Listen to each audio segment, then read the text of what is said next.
Vous écoutez le journal d'Iggy, chapitre 54, le mythe du cheval sauvage, avec Sarah et Katara. Bonjour et bienvenue dans le podcast qui raconte le quotidien en tant que propriétaire de chevaux. Moi c'est Fanny, je suis cavalière et propriétaire d'une jeune jument qui s'appelle Iggy. Avant de me lancer dans cette aventure dont j'ai toujours rêvé, je me suis posé énormément de questions. Et il m'a manqué un support pour pouvoir faire mes recherches, pour pouvoir m'aider, me guider à travers ce parcours. C'est comme ça que j'ai eu l'idée de créer ce podcast et que je vous donne du coup rendez-vous depuis plus d'1 an, tous les mercredis, pour vous partager des connaissances, mais aussi de la prise de recul en tant que cavalier cherchant à devenir propriétaire. Vous trouverez donc dans ce podcast de l'inspiration, de l'introspection, des témoignages, des idées, mais aussi des outils pour vous permettre à votre tour de passer à l'action et de construire votre relation rêvée. Que ce soit en solo ou avec mes invités, je pose ici tout haut les questions que tout le monde se pose tout bas.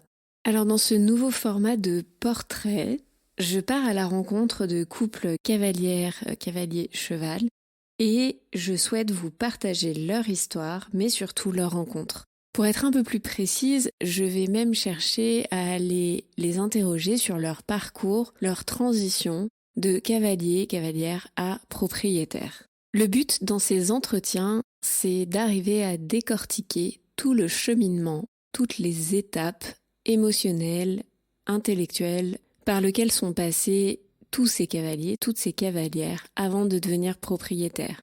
Quelles sont les questions qu'ils se sont posées, dans quel état d'esprit ils étaient, est-ce qu'ils ont été accompagnés ou pas, quelles leçons en ont-ils tiré. Chaque histoire est bien évidemment unique, chaque histoire a son lot de péripéties, mais aussi son lot d'émotions et d'événements. Mais chacune de ces histoires a quelque chose à vous apprendre. Avant de lancer la conversation du jour aux côtés de Sarah et Katara, j'avais envie de vous donner un petit peu des nouvelles de ce qui va se passer dans le podcast. La semaine prochaine, je démarre une nouvelle série sur l'achat de son cheval, de la peur de se tromper aux croyances limitantes qu'il faut dégoupiller avant de se lancer, en passant par les nouvelles responsabilités légales du propriétaire de chevaux d'équidés en 2023. Comme c'est un programme un petit peu costaud, j'avais envie de reprendre en vous proposant un deuxième portrait pour cette nouvelle série, celui donc de Sarah et Katara. Vous les connaissez peut-être déjà puisque Sarah officie sous le nom de @canter&coffee sur Instagram mais aussi sur un blog depuis plusieurs années. J'ai personnellement découvert Sarah et appris à la connaître en fait une fois que Katara l'avait déjà rejoint à ses côtés. Et on a beaucoup discuté de ces moments, ces premiers moments, dans les pas du propriétaire. Sarah, c'est le genre de cavalière qui avait un bagage de connaissances absolument hallucinant avant d'avoir sa propre jument. Et son histoire est pour moi un véritable bouleversement un petit peu dans mes croyances. Elle me rappelle que on peut avoir l'impression d'être méga préparé. En fait, pas toujours. Je vous en dis pas plus, la suite après le jingle.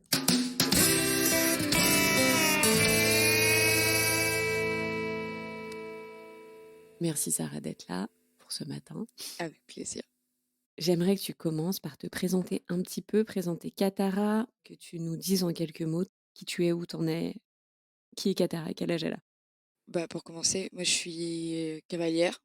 Voilà, je pense que ça résume assez bien le truc depuis longtemps parce que j'ai commencé à monter à poney à 2 ans. Je dirais que je fais partie des gens qui se posent beaucoup de questions. Voilà, ça me résume assez bien. Et pour Catochon, elle vient d'avoir 4 ans. Ça y est, ça devient une jeune fille. Et c'est un poney que j'ai acheté il y a 1 an et demi et qui vivait chez une copine à moi pendant longtemps et qui m'a rejoint à Bordeaux cet été. Bon, de toute façon, on va en parler un petit peu plus dans le détail, c'est le sujet même de cette interview. Mais avant qu'on parle de Katara, je voudrais qu'on parle justement de la cavalière que tu es, puisque c'est comme ça que tu t'es définie. Justement, tu as dit que tu étais cavalière depuis longtemps et j'aimerais justement qu'on se replonge dans cette période de la Sarah d'avant. Quelle cavalière t'étais, justement, quel type de cavalière t'étais et de quoi tu rêvais au tout début quand tu t'es mis à monter à cheval. Si j'ai eu une chance dans mon parcours de cavalière, c'est que j'ai appris à monter dans une toute petite ferme. C'est un truc dont je parle pas souvent parce que c'est vraiment vieux, mais j'ai eu la chance d'apprendre dans un espace qui était hyper privilégié. chez une dame, qui avait, une dizaine d'élèves à tout casser, pour une vingtaine de poneys, de toutes les tailles, de toutes les races. J'ai appris les pieds dans la boue, j'ai appris, que, bah, quand il fait froid et que c'est l'hiver et que tout est gelé, ben, en fait, tu vas passer du temps dans la grange à rien faire d'autre que de regarder les poneys et je pense que ça, ça a posé les bases qui ont été un petit peu bousculées, je vais en parler juste après, mais ça a posé les bases de la cavalière que je suis devenue après. Ma monitrice de quand j'étais toute petite s'appelle Sylvie et je suis pas restée chez Sylvie, toute ma vie parce que je suis fille de militaire, donc on bougeait énormément. Quand on a déménagé en Afrique, j'ai pas pu continuer à monter à cheval. Je continue à avoir des chevaux parce que, il y avait des amis de mes parents qui en avaient, mais il y avait pas de centre équestre en Afrique, enfin, du moins pas dans le pays dans lequel j'étais. Quand on est revenu en France en 2010, 11, je ne sais plus, quand on est revenu en France, j'ai repris l'équitation dans un centre équestre qui venait de s'ouvrir, pareil très confidentiel. Mes parents ont toujours été, hyper, pointilleux sur, les endroits qu'ils cherchaient pour nous faire monter à cheval, mes sœurs et moi. C'était vraiment important que ça soit pas, ce qu'ils appelaient déjà à l'époque l'usine. C'est-à-dire, tu arrives, tu poses pas ton cul sur le poney, puis tu fais ton heure et tu te casses, tu vois? C'est pas ça qui se passe. Non, non, moi, ma mère, c'était vraiment important qu'on rentre avec les mains sales. Sinon, c'était qu'il y avait un truc qui était pas bon, tu vois? Genre, vraiment, il fallait qu'on soit pourri quand on rentre, sinon on n'avait pas assez aidé, on s'était pas assez occupé des poneys et c'était pas bon, quoi. La vie faisant, ce centre équestre grandit et devient, le fameux centre équestre, usine, que Que tes parents voulaient pas pour toi. voilà. Tes Sauf parents, ils que montaient à cheval? mes parents ne sont pas cavaliers. Ma mère, en revanche, est petite fille de personnes, on va dire, mes arrière-grands-parents n'étaient pas des gens avec beaucoup de moyens. Par contre, ils avaient une ferme et donc elle a grandi avec les animaux, cochons, lapins, poules, canards, poneys aussi, mais pas que. Et au contraire, ma mère a très peur des chevaux. En revanche, s'occuper des bêtes, c'est, point numéro un, quoi qu'il arrive. Genre, c'est interdit de mal s'en occuper chez nous. OK, je comprends mieux du coup, la volonté de te mettre dans un environnement, un espace qui te donne plus que simplement, la pratique, sportive, on va dire. C'est ça. Et du coup, moi, autour de mes, 17 ou 18 ans, je commence à me rendre compte qu'il y a deux trois trucs qui me conviennent plus dans l'enseignement. Enfin, c'était super pendant, une dizaine d'années, dans ce centre équestre, mais là, je commence à tiquer sur plein de points. Et puis, ben, les années passant, je finis par partir. Le confinement, d'ailleurs, a beaucoup aidé pour ça. Ça a été vraiment le point de rupture où on a dit: «Ah, bah, non, bah, vraiment, ça marche pas du tout». À cette époque-là, j'avais Darko, mais je pense qu'on va en reparler.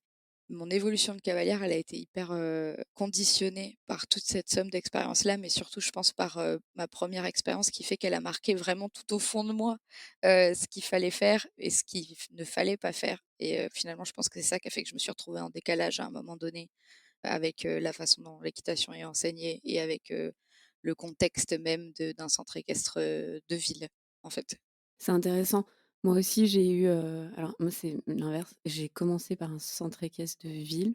Je suis pas restée longtemps parce qu'on a suivi ma monitrice et j'ai atterri dans un centre équestre, de campagne, en périphérie de ville, mais de campagne, avec des prés, tout ça, donc j'avais beaucoup de chance et il est devenu une usine malgré tout, quand même. Ouais, c'est triste, hein, ça arrive régulièrement, j'ai l'impression que c'est vraiment, Et après eux, enfin, voilà, il y a toujours des histoires, d'hommes aussi derrière, dont il faut prendre, compte. On peut pas juger. Eux, ils ont vécu 2 incendies avec des lourdes pertes, donc il y a un moment donné, ils ont fait des choix aussi pour pouvoir maintenir l'activité.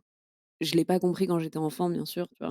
Mais avec bah, mes oui. dizaines, maintenant je me dis: «Ouais, peut-être que le moment où ils ont accéléré, hein, il est un peu dû à, bah, en fait, soit je bouffe plus, soit je suis obligée de faire un peu de la grande échelle, pour retrouver simplement une vie», je pense. Avec des sous qui tombent, mais bon, par contre, il y a toujours eu des prés, enfin, je et même s'ils sont devenus une grosse usine, le cœur n'a pas changé dans le sens où, les chevaux restaient au pré, restaient dans les paddocks et oui, il y avait des box, mais c'était plus pour ramener les chevaux pour la journée. Quand tu es le samedi, tu vois, et que tu peux pas forcément te permettre d'aller ramener le cheval à son pré qui est à une demi heure entre 2 cours parce que c'est compliqué, quoi, voilà. Non, mais évidemment, enfin, je veux dire, c'est normal d'organiser ton centre équestre, en fonction de tes besoins pour tes clients, enfin, genre, ça me choque pas.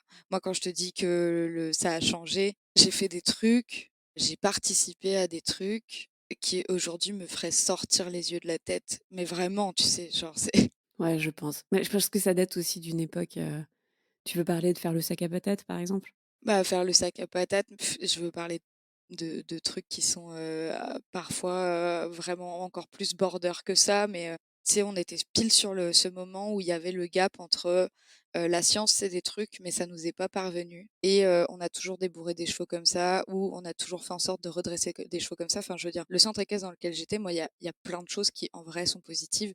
Le gars qui le tenait, il allait régulièrement chercher des chevaux aux enchères qui étaient dans un état tu peux même pas imaginer, en fait. Et en vrai, leur vie était meilleure derrière, mais il fallait voir comment on faisait la transition, en fait. Aujourd'hui, je participerai plus du tout à ça, du moins pas comme ça. Ça, c'est sûr et certain. Moi, c'est marrant parce que finalement, c'est quand je suis revenue à l'équitation adulte où j'étais tellement prise dans, tu sais, ce métro boulot dodo que j'avais des évidences devant les yeux, de choses que je n'ai jamais même vécues étant petite, tu vois, avec des chevaux qui vivent H24 au box, par exemple.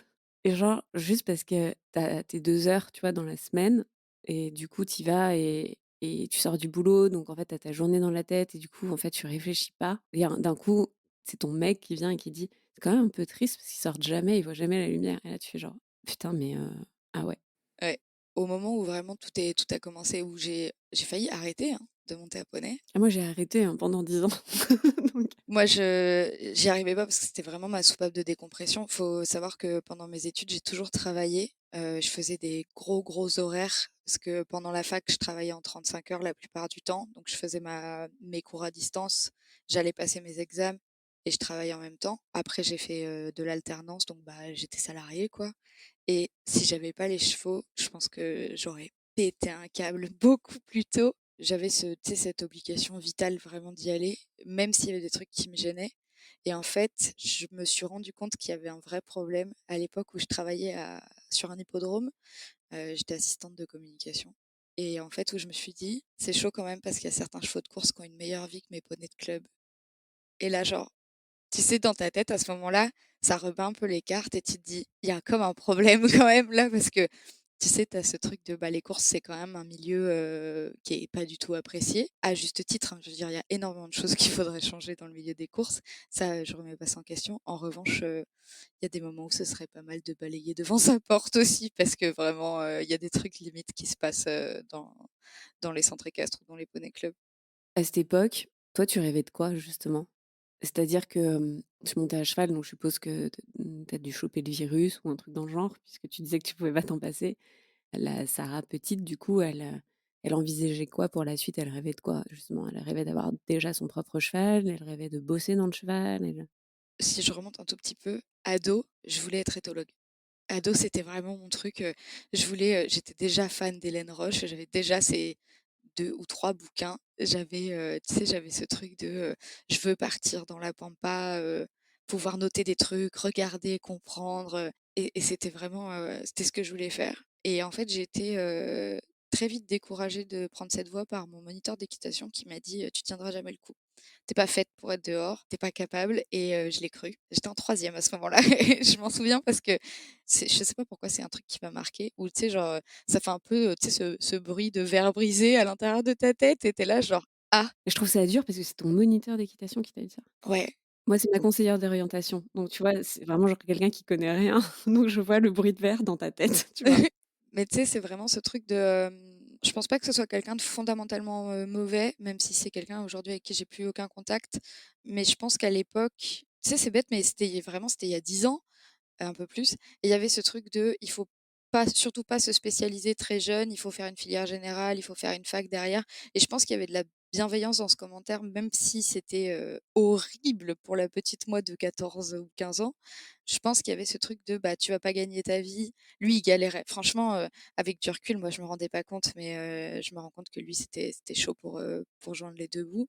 Même si, avec du recul, je me dis: «Mais jamais de la vie tu t'adresses à une ado comme ça», enfin le traumatisme, mais vraiment, tu sais, c'est ce truc de, je crois qu'il y avait un côté, fais pas ça pour ta ton propre bien-être, tu vois? Genre, je peux comprendre.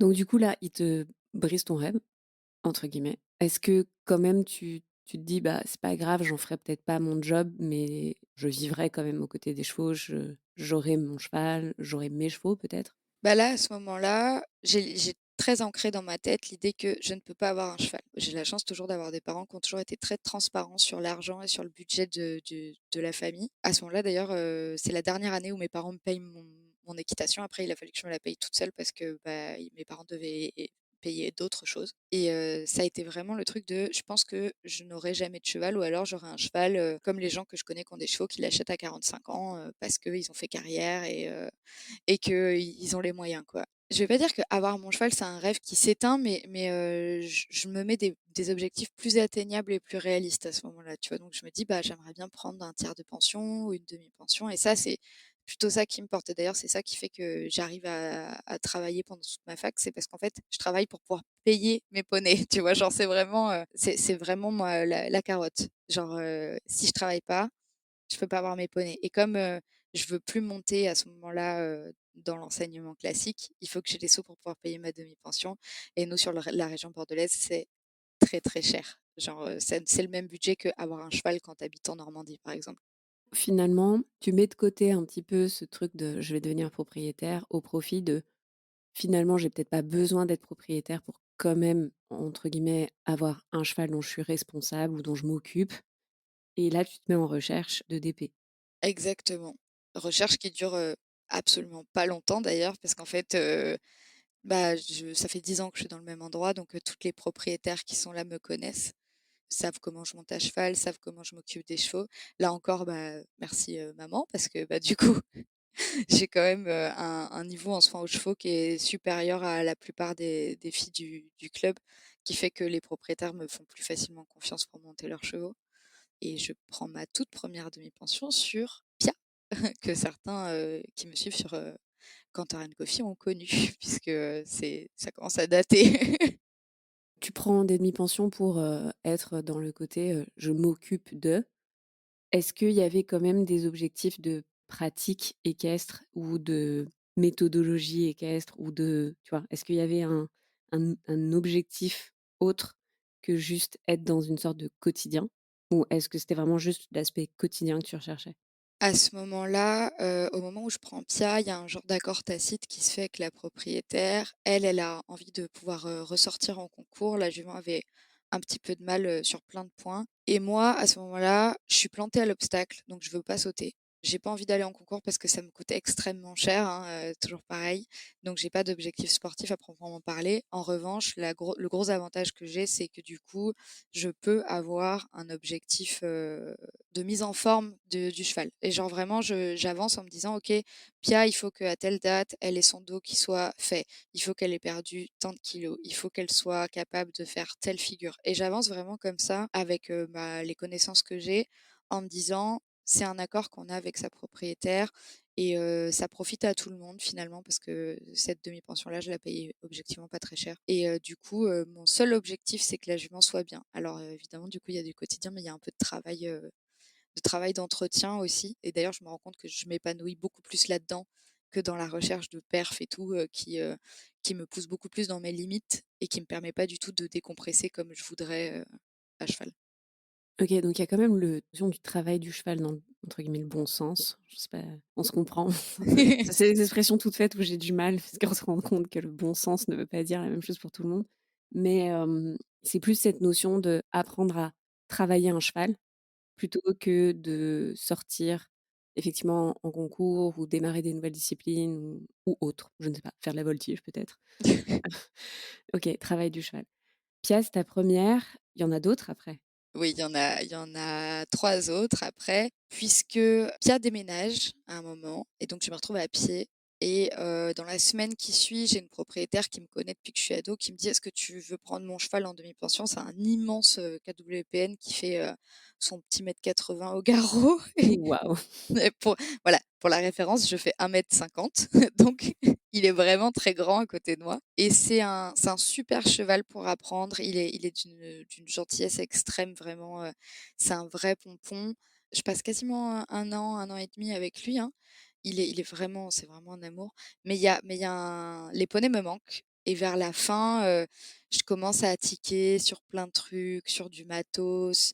Plus en fait, ça correspond vraiment au moment où moi je suis en train d'apprendre et en train d'évoluer sur, plein de notions sur des notions de théorie d'apprentissage, sur des notions de consentement, sur des notions de même juste de saddle fitting et où je vais chercher des infos un peu partout et là, je me rends compte qu'en vrai, ce cheval-là, il pourrait aller mieux mentalement et qu'il est gentil mais qu'il a un côté un peu éteint et ça me fait de la peine, en fait.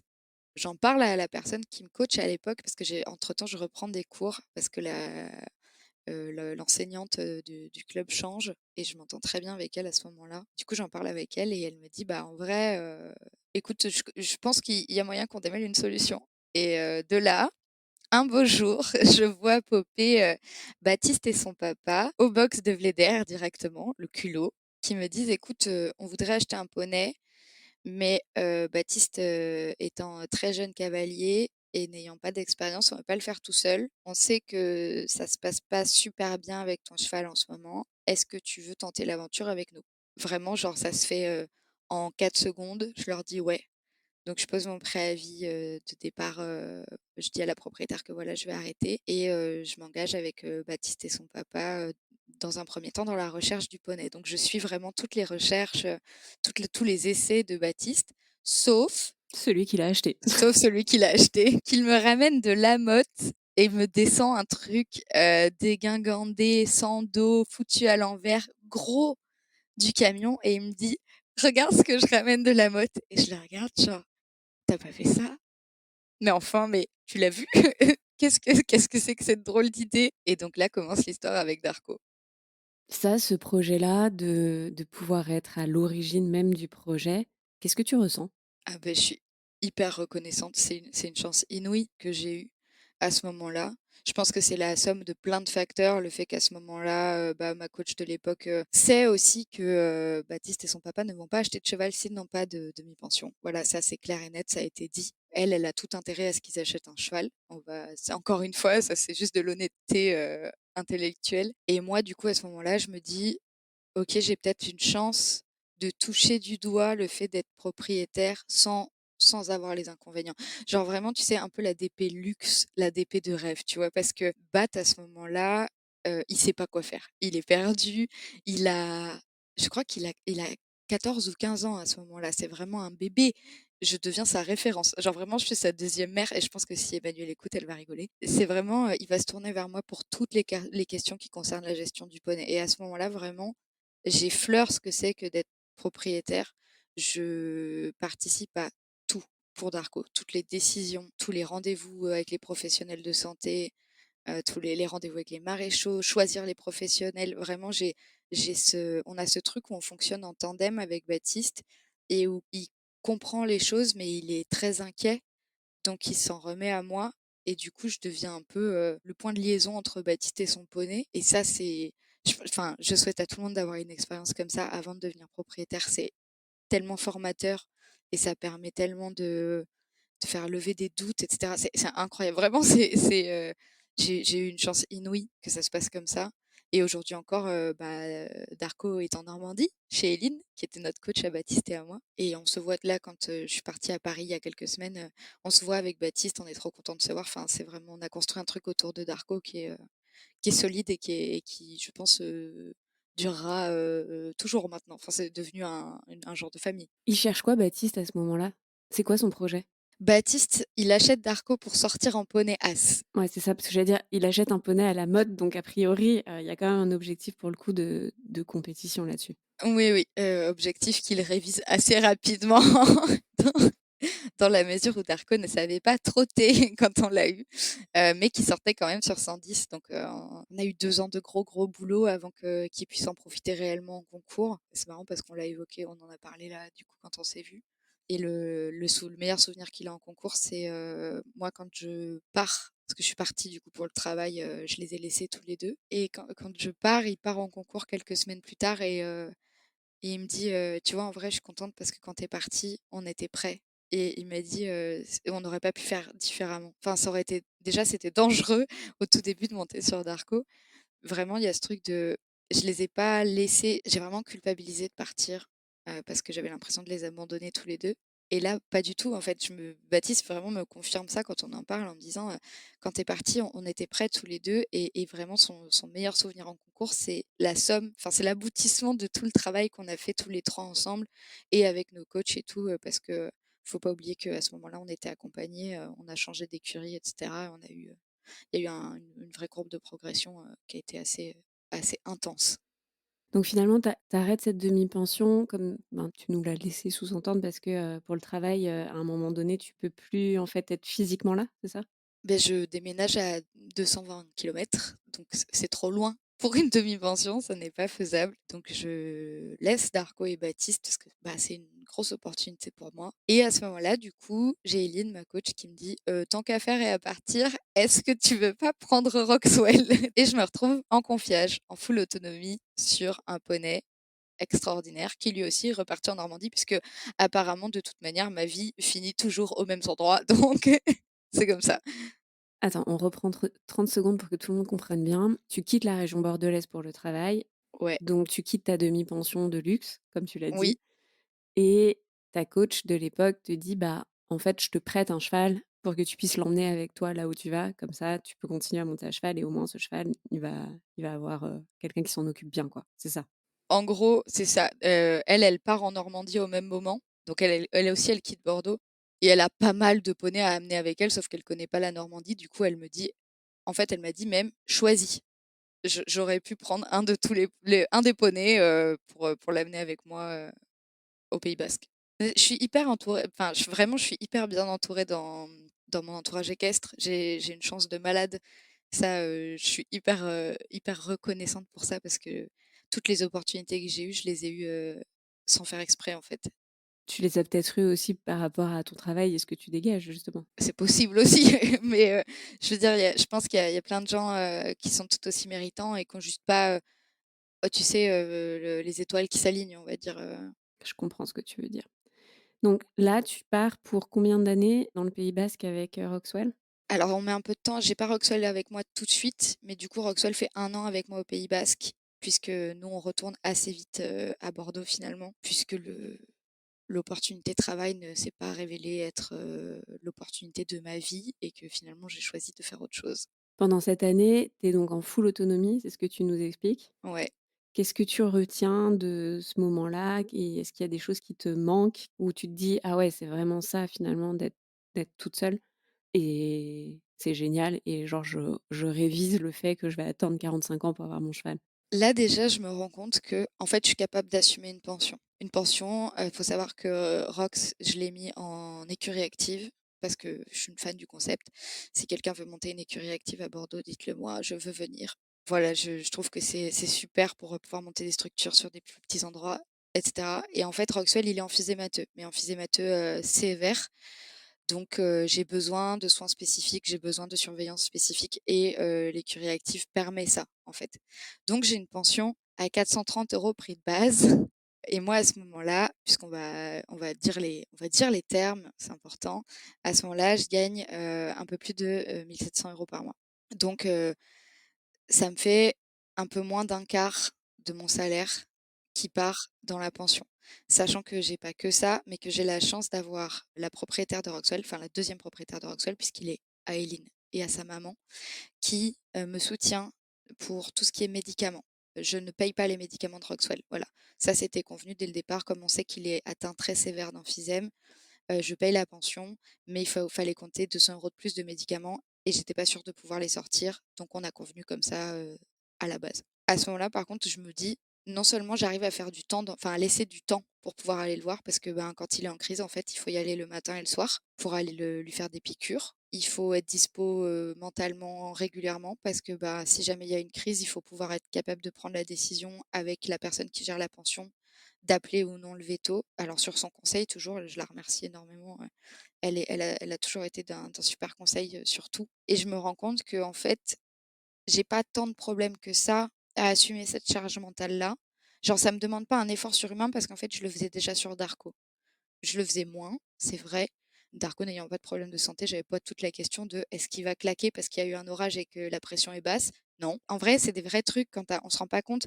Des fois, on se dit: «Ah je vais adopter un cheval et tout, un vieux cheval, qui est un peu malade. C'est une maintenance, je sais pas si c'est un mot français ça. Si, mais enfin, en tout cas, on l'a compris et je vois tout à fait ce que tu veux dire. Moi, c'est des questions que je me pose énormément, donc Et c'est vraiment un truc en vrai, je pense qu'on se rend pas compte. Moi, j'ai eu de la chance que Roxwell soit extrêmement gentil. Mon mec, qui n'est pas cavalier, pouvait aller lui faire les piqûres. Si j'étais pas dispo, si je devais être au travail, mon mec pouvait, à 8h30 du matin, se lever pour aller faire les piqûres. Un cheval qui est en mauvaise santé, ou du moins qui a une maladie chronique, c'est vraiment beaucoup, beaucoup d'investissement perso et ça va aussi demander à ce qu'on ait des proches qui suivent un peu la cadence. Parce que ça, objectivement, et ça je le sais, si j'avais été toute seule, j'aurais pas tenu en fait. Ça aurait été, ou alors il aurait fallu que je trouve des tatis d'écurie, mais là, à ce moment-là, c'était pas possible. Et j'ai eu de la chance d'avoir mon mec qui était d'accord pour me suivre dans mes idées à la con. Voilà. pourquoi tu as choisi Roxwell en sachant ça? Quelle était la logique derrière, en fait, tu vois? En fait, Éline avait beaucoup de jeunes chevaux et moi après, presque 3 ans avec Darko, je suis fatiguée. Des jeunes chevaux, j'en ai marre de me faire trimballer dans la carrière, j'en ai marre de devoir toujours reprendre tout à zéro. Vraiment, je suis fatiguée, j'ai juste envie d'avoir un gentil poney sur lequel je peux monter pour aller me balader en forêt, tu vois? Genre, à ce moment-là, l'envie, c'est ça, c'est je veux un poney qui est bomb-proof et Roxwell, c'est le cas. Roxwell, on en rigole un peu en disant qu'il est déjà à moitié empaillé, mais c'est un peu vrai. Roxwell, franchement, le seul truc qui pourrait le faire bouger, et encore, c'est vraiment qu'il y a un avion qui s'écrase à côté de lui. Il s'en fout, genre vraiment, il est juste calme. Il est trop cool et je l'aime beaucoup. C'est à ce moment-là où tu te dis: «Ah ouais, en fait, entre, l'énergie qu'il faut pour un jeune cheval versus l'énergie qu'il faut pour un cheval, certes bien dressé, mais malade, finalement, c'est quoi ta conclusion?» Et ben, ma conclusion, c'est que du coup, j'ai acheté une 4 ans. Voilà. C'est à ce moment-là que tu te dis: «OK, je peux assumer financièrement, donc je me lance. Je deviens propriétaire, c'est sympa finalement tous les 2 ans, tous les ans, je change de cheval, mais là, j'ai envie d'aller plus loin, que ça s'arrête pas au bout de 12 mois ou de 24 mois». En fait, ça se décide un tout petit peu en amont. En fait, ce qui se passe, c'est que vraiment, Roxwell, c'est circonstanciel. Je ne l'aurais pas pris au Pays Basque si ça avait pas été le poney d'Éline et si je l'avais pas connu avant. Vraiment, je serais devenue propriétaire plus tôt. Enfin, plus tôt, pas forcément plus tôt, mais à la suite de Darko, en fait. Parce que ce qui se passe, c'est que laisser Darko et Baptiste, vraiment, c'est un déchirement. Et je dis toujours Darko et Baptiste parce que les deux vont ensemble, vraiment, et c'est très dur. Et dans le même temps, il y a un petit poney Potioc qui s'appelle Horty, que je prédébourre et qui est vendu et que je ne peux pas acheter. Et ça, c'est pareil, ça me scie le cœur. Genre, c'est à ce moment-là, je me dis plus jamais. Je veux plus, en fait, je veux plus. J'en ai marre d'aimer les poneys des autres. Ça fait trop mal quand on se sépare. Je veux avoir le mien. Et que la seule fois où je vais avoir mal, c'est parce que ce sera la fin de sa vie, en fait. Et vraiment, à ce moment-là, c'est très clair dans ma tête. Moi, il s'avère que je me fais une auto-feinte en prenant Roxwell. Mais du coup, Roxwell me permet de concrétiser ça et de vraiment me dire: «OK, vraiment ce que je veux, c'est devenir propriétaire parce que je suis OK avec, toutes les responsabilités que ça implique. Je suis OK avec, l'aspect financier, avec l'aspect temps». Tu vois, c'est des trucs où on en a beaucoup discuté, avec mon mec aussi. Ben, je pars pas en vacances, en fait. Mais c'est un choix et c'est un choix qui me rend heureuse, en fait, et peut-être que plus tard, je pourrais partir en vacances, aussi en même temps qu'avoir mon poney, mais pour l'instant, c'est pas possible. Vraiment, ça se décide pendant Roxwell, le truc de: «Je vais acheter le mien ou la mienne», parce que j'en sais rien et je m'en fous en plus à l'époque, et je me dis, «Quand je rends Roxwell, je me mets à chercher pour, le mien ou la mienne». Si tu devais résumer en 3 mots le cheval de tes rêves à l'époque, donc une fois que tu as eu toutes ces expériences et que tu te dis: «OK, le mien, il sera comme ça, comme ça, comme ça». C'était quoi tes critères? Moi, je voulais un cheval, alors ça va paraître complètement stupide, mais je voulais un cheval de couleur. Non, c'est pas stupide, il y a beaucoup de gens, hein, qui ont ce critère-là, hein, donc Je voulais un Pie ou un Isabelle, un Palomino. Enfin, je voulais un cheval de fille. Voilà, soyons clairs. Je voulais un cheval qui n'ait pas de passé compliqué. Je m'explique. J'ai tellement galéré avec Darko à remettre des codes qui étaient les miens que je me dis, je préférerais avoir une page blanche. Et un troisième point, je voulais un cheval gentil. Genre vraiment, s'il y avait un critère que je regardais dans les annonces, c'était marqué gentil.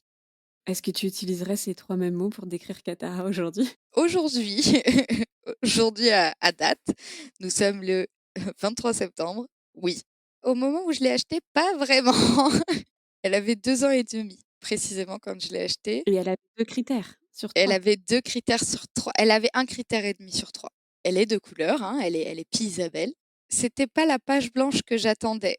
C'était une page un peu brouillon écrite, tu vois? Genre, j'ai vraiment pris une grosse claque, en travers du pif quand vraiment elle est venue, habiter chez Eline pour le coup parce que, bon, la première fois que je l'ai vue, c'était un peu, le contexte faisait que je pouvais pas vraiment voir comment elle était. Mais je me suis rendu compte que la page, était pas franchement blanche, tu vois? On est Je vais mettre entre parenthèses 2 secondes la suite de ton histoire, parce que ce concept de page blanche, ça fait longtemps d'ailleurs que j'ai envie de faire un épisode dessus. Je le comprends parce que moi aussi j'ai un peu choisi ma jument comme ça, mais en fait, ça n'existe pas la page blanche. À partir de la seconde où le poulain naît, la page, elle s'écrit. Elle s'écrit sans nous, mais elle s'écrit quand même. Elle s'écrit avec ses congénères, avec sa mère, elle s'écrit avec l'environnement. En fait, il y a pas de page blanche. Je veux dire, même quand vous choisissez un poulain à 7 mois qui vient d'être sevré, bah, en fait, il y a déjà 7 mois de rature, en fait. voilà et moi, dans mon cas, il y avait 2 ans et demi d'écriture, tu vois? 2 ans et demi d'apprentissage et surtout d'apprentissage sans l'homme parce que, On va rentrer dans les détails du coup, mais j'avais envie de placer ça là parce que s'il y a pour moi, j'adore, je fais la conclusion à moitié d'épisode. S'il y a une conclusion dans cet épisode. Non, mais parce qu'on se connaît, on en a déjà parlé, mais c'est pas que c'est une conclusion, mais c'est vrai que la page blanche n'existe pas, en fait. ah non, non, vraiment. Même s'il y a pas eu de contact avec l'homme, il y a une somme de comportements et d'expériences qui est quand même là et avec lequel il va falloir faire. Ça, voilà, il faut vraiment se sortir de la tête, cette idée qu'il y a une page blanche. Ça n'existe pas, en fait. Voilà, c'est tout. C'est simple et pourtant, tu veux savoir le pire? J'ai des copines qui sont équistiennes, qui sont formées en éthologie, qui ont eu des cours à l'époque, avec Hélène Roche. Enfin, c'est des nanas qui sont, hyper érudites sur le sujet et qui m'ont dit ces choses et je les ai entendues, mais j'ai pas écouté. Et vraiment, genre, je suis un peu tombée des nues alors que j'étais déjà au courant. Enfin, c'est vraiment ce truc de: «Ah bon, mais la page est pas vraiment blanche?» Eh ben non! OK, on va parler maintenant de cette histoire avec Atara, de ce parcours qui est, accidenté, mais c'est pas grave, il a quand même une belle fin. Tu as mis combien de temps entre le moment où tu as pris ta décision, donc tu t'es dit: tu as encore Roxwell, tu es encore au Pays basque et tu dis: «Ça y est, en fait, je sais que le prochain, c'est le mien, la prochaine, c'est la mienne» et le moment où tu t'es vraiment lancé dans les recherches et que tu dis: «C'est bon, là, je pars à la recherche, j'ai du background, je suis une cavalière depuis longtemps, j'ai eu des demi-pensions et cetera». Donc en fait, en gros, tu as l'air armée de ouf pour partir dans ce parcours d'achat. Est-ce que tu as quand même une certaine appréhension ou c'est vraiment juste de l'excitation et genre, tu gonflé à bloc parce que qu'est-ce qui pourrait t'arriver, toi qui as eu déjà tant d'expérience, tu vois? Faut vraiment mettre un truc pour bien comprendre ma personnalité. Je suis une flippette. Vraiment, le moindre truc me fait dérailler. Je suis angoissée par le moindre truc qui peut se passer, vraiment. Donc en fait, tu es angoissée à l'idée d'aller chercher ton nouveau cheval. Oui, voilà, vraiment. Alors j'ai envie, hein, mais j'ai peur. Tu as peur de quoi exactement? J'ai peur de faire de la merde, j'ai peur de pas être assez bien, j'ai très peur de ce qu'on va penser de moi. Ça, c'est vraiment, c'est un gros point. Je fais les gros bras, beaucoup sur Instagram, mais les filles qui me connaissent savent. Elles savent très bien qu'en vérité, je prends très à cœur beaucoup de choses qu'on me dit, même si j'essaie de passer au-dessus, que je suis très facilement touchée par un reproche ou par, une remarque, qui est un peu désobligeante et que je me remets tellement en question que c'en est maladif, en fait. Donc à ce moment-là, je sais ce que je veux faire. Genre, c'est très clair dans ma tête. En revanche, j'ai besoin qu'on me pousse et du coup, je me tourne vers Eline. Eline, c'est vraiment un peu ma bouée de sauvetage, depuis, quelques années maintenant et je me tourne vers Eline et en fait, je lui envoie les annonces en salve. Je lui dis: «Ah bah tiens, celui-là est sympa» et elle me dit: «Non et non et non, non pas celui-là, non pas pour toi, non mais ça c'est pas» il y en a un, elle m'a dit: «Non mais Sarah, tu as regardé les photos?» J'étais là genre: «Ouais, je sais, il est un peu bas-jointé, il a le dos un peu pourri mais il est mignon, non?» Elle m'a dit: «Mais ça va pas mieux, hein, vraiment». Alors tu as dit que tu savais clairement ce que tu voulais. Donc ce que tu voulais, c'était un jeune cheval, page blanche, de couleur, c'est ça? Ouais. Gentil. C'est tes critères et est-ce que tu sais ce que tu vas vouloir faire avec? Je crois que comme j'ai toujours pris l'habitude, tu sais, de m'adapter au cheval que j'avais sous la selle, Tu sais, avec Pierre, on faisait du dressage, avec Vleder, on faisait du dressage. Avec Darko, j'ai repris l'obstacle et on faisait beaucoup d'extérieur. Pia aussi, on faisait de l'extérieur. Mais en fait, je m'adaptais à ce dont ils avaient besoin sur le moment. Je me suis jamais vraiment c'est horrible, je me suis jamais dit: «Tiens, ah bah ça me fait plaisir à moi, donc on va le faire aujourd'hui», tu vois? Comme je le faisais toujours pour quelqu'un ou dans le but d'aider ou de rendre service à quelqu'un, c'était plutôt en fonction du programme de travail du cheval et donc j'ai jamais eu cette autonomie-là. Même avec Roxwell, finalement, j'ai toujours adapté, sur sa santé, sur le truc. On est parti 3 fois en balade sur l'année où je l'ai eu parce qu'il a été super malade, sur l'année où il était avec moi et du coup, j'ai jamais eu trop ce truc de: «Ah bah moi j'ai envie de faire ça», tu vois? C'est pas une question que je me suis posée, OK, même pour ta propre jument. même pour ma propre jument.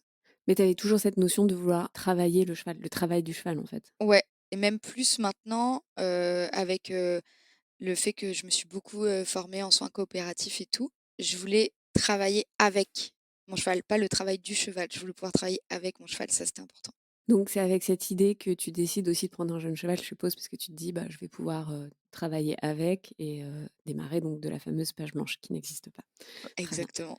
Donc là, tu vois plein d'annonces, je suppose, de jeunes chevaux? Ah oui, ça pullule et puis, alors il faut savoir qu'à ce moment-là, on est pleine explosion du prix du marché. Ouais, parce que tu as cherché à peu près en même temps que moi, je pense, pour Iggy. Ouais, bah, je l'achète en Post-confinement? février 2022 donc et là, le moindre cocktail de prêt, il est à 5 000 € et là tu dis: «Ah!» Tu as dit quelque chose d'assez intéressant parce que tu as dit: «Finalement, j'avais pas confiance en moi». Mais jamais tu as douté du cheval que tu allais trouver, en fait? Non, mais je pense que vraiment ça a beaucoup à faire avec le fait que j'ai toujours eu ce truc de: «Bah, c'est pas grave, je vais m'adapter». Je crois que j'avais pas du tout conscience et ça, Katara m'a bien remis les idées en place aussi. J'avais pas du tout conscience que en fait, tu vas acheter ton cheval, tu vas devenir, sa ressource principale, qui lui permet de vivre dans un endroit, d'être nourri, d'être, lui il le sait pas, il est pas au courant que c'est toi qui fais l'échec, d'accord? Mais en vrai, c'est ça qui se passe et peut-être qu'à un moment donné, tu vas tu sais, genre, j'ai pas du tout réalisé que j'allais être, déçue s'il se passait rien parce que ça m'est jamais arrivé d'être déçue d'un poney, enfin, ou du moins, d'avoir ce truc de: «Bah, merde, en fait, si j'y arrive pas, il va se passer quoi?» parce que c'était pas les miens. Donc au pire, quoi, j'y arrive pas, bah, je change et en fait, je ne me suis pas posé la La question. résilience. Ouais. Je Il y a quand même un truc que j'aimerais qu'on dise parce que comme on se connaît, moi je le sais et on l'a pas encore dit, tu as quand même une idée bien précise de comment tu veux t'y prendre pour ton cheval, en oui, termes de méthodologie. Dans tes critères, c'est aussi pour ça que tu veux une page blanche. je veux une page blanche parce que j'ai un mini challenge avec moi-même. Je veux tout faire en renforcement positif. Voilà. On va revenir dessus, mais je pense que c'est intéressant qu'on le dise parce que je pense que certains de tes choix sur Katara ont aussi été conditionnés pour ça. Oui. En fait, finalement, tu envoies des annonces à Eileen. On en est resté là. À chaque fois, elle te bâche en te disant ça va pas bien la tête. À quel moment, finalement, on en arrive à Katara? Déjà, combien de temps ça a duré d'envoyer des annonces et que tu te fasses un peu bâcher? Parce qu'il y a des fois, j'ai l'impression que les gens pensent que en 5 minutes, ça se fait, alors qu'en fait, c'est souvent très long. Bah, attends, je sais exactement parce que c'est au moment où on a vu que Roxwell avait une anaplasmose, donc on est à ce moment-là, on est sur la fin de l'été 2021 et un. Et je commence à envoyer des annonces à Eileen et j'achète Katara en février 2022, donc tu vois, Ouais, 6 enfin mois. et ce qui se passe, en fait, pourquoi Katara? Mais c'est très simple. Je pense qu'Eileen, au bout d'un moment, on a marre que je lui envoie des annonces de merde et un beau jour, elle m'envoie une photo. Il y a, je pense, il doit y avoir, 8 ou 9 poneys sur cette photo et elle me dit, «Oh regarde, ce que, je viens de recevoir, pour potentiellement, acheter un lot, quoi» et en fait, au milieu, vraiment pile au milieu et ça, c'est trop drôle, pile au milieu, il y a un mini pouce Pi qui a l'air de pas savoir ce qu'elle fout là et je lui dis: «Eileen, je veux celle-là» et elle me dit: «Bah, tu es sûre de ton coup là?» parce que je dis: «Oui, je veux celle-là, envoie un message à l'éleveur qu'elle connaît très bien et dis-lui que je la veux». Il faut savoir que cet éleveur-là, il vend pas aux particuliers. Donc je fais un caprice pour avoir celle-là. Je veux celle-là, je ne la connais pas, je ne l'ai pas vue. Je l'ai vue sur une photo qui a, franchement, elle doit faire 8 pixels au total la photo, donc c'est de très mauvaise qualité et je dis: «Je veux celle-ci». La personne ne voit mais ma tête déconfite, alors que je connais déjà cette histoire en plus. C'est pas le choix le plus éclairé que j'ai fait dans ma vie, attention, mais sur le moment, vraiment, je la vois et je dis: «OK, je veux celle-là». S'ensuit du côté d'Eline une micro-négo avec l'éleveur où elle lui assure que je ferai pas n'importe quoi, que en gros je vais pas être lâchée toute seule dans la nature avec la jument parce que, évidemment, il y a une petite subtilité, c'est que les chevaux de cet élevage-là, en fait, ils vivent dans des hectares et des hectares, sans clôture, sans humains, sans rien. Ils vivent leur vie jusqu'à ce qu'on les enlève un jour du troupeau, complètement en autonomie. Je vais pas dire sauvage, parce que sauvage, c'est le raccourci pratique, parce que tout le monde comprend l'idée. Dans les faits, elle est évidemment, c'est pas du tout un cheval sauvage, mais elle grandit dans ce truc où elle n'a aucune, ou très peu, parce que ils viennent de temps en temps pour vérifier, ne serait-ce que les poulinières, ils passent. Donc elle les voit de très loin. Mais elle n'a pas d'interaction spécifique avec l'homme. Éline est obligée de se porter garante de ce qui va se passer parce que l'éleveur est pas fou non plus. Il veut pas qu'il y ait d'accident, ce que je comprends. Puisque même bien encadré, il y a eu un accident.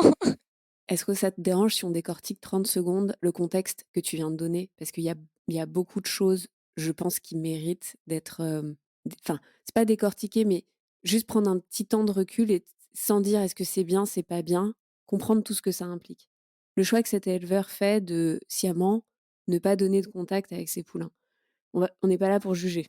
C'est bien, c'est pas bien, mais ça veut dire que c'est un choix qui a forcément des répercussions et on va s'en rendre compte parce qu'effectivement, ça fait une jeune jument qui, bah voilà, l'homme, c'est pas confort, quoi. C'est peut-être même pas intéressant, en fait. Déjà, premier point. L'homme, déjà, ça respire, quoi. Donc, premier problème. Enfin, vraiment. En fait, on peut y voir une version très romantique de ah c'est génial parce que du coup c'est des poulains qui vivent en troupeau, qui grandissent bien dans leurs pattes, qui vont être super bien codés et ça tu vas nous confirmer bien évidemment que tout ça c'est ok. Mais ça fait aussi des chevaux pour lesquels il y a un peu une rupture brutale derrière avec voilà ta nouvelle vie. Déjà, elle remplit. Il faut savoir que vraiment, elle coche toutes les cases que je voulais, à savoir un cheval qui sait être cheval. Et ça, c'est hyper important pour moi parce qu'à ce moment-là, je suis à fond dans la cognition, je suis à fond dans le R+, justement. Et du coup, le fait d'avoir un cheval qui est cheval, normalement, c'est un avantage. On va y revenir. Vraiment, pour bien comprendre, ces chevaux-là, la plupart du temps, quand ils arrivent dans le milieu, on va dire domestique, donc auprès de l'homme, la méthode qui est utilisée le plus clair du temps, c'est ce qu'on appelle du flooding, c'est de l'immersion. Donc en gros, on va garder les chevaux au box, ils vont voir des humains tous les jours pendant peut-être 1 mois, 2 mois, et ils vont pas avoir le choix. On est d'accord, pas d'accord avec la méthode, il s'avère que c'est fait comme ça et que du coup, ça fonctionne très bien puisque cet élevage-là abreuve une grosse partie de la région en poneys de club notamment, donc ça fait des poneys qui sont safe avec les enfants. Mais pas au début. Donc toi tu choisis ta jument sur photo. Oui, ne faites pas ça, c'est stupide.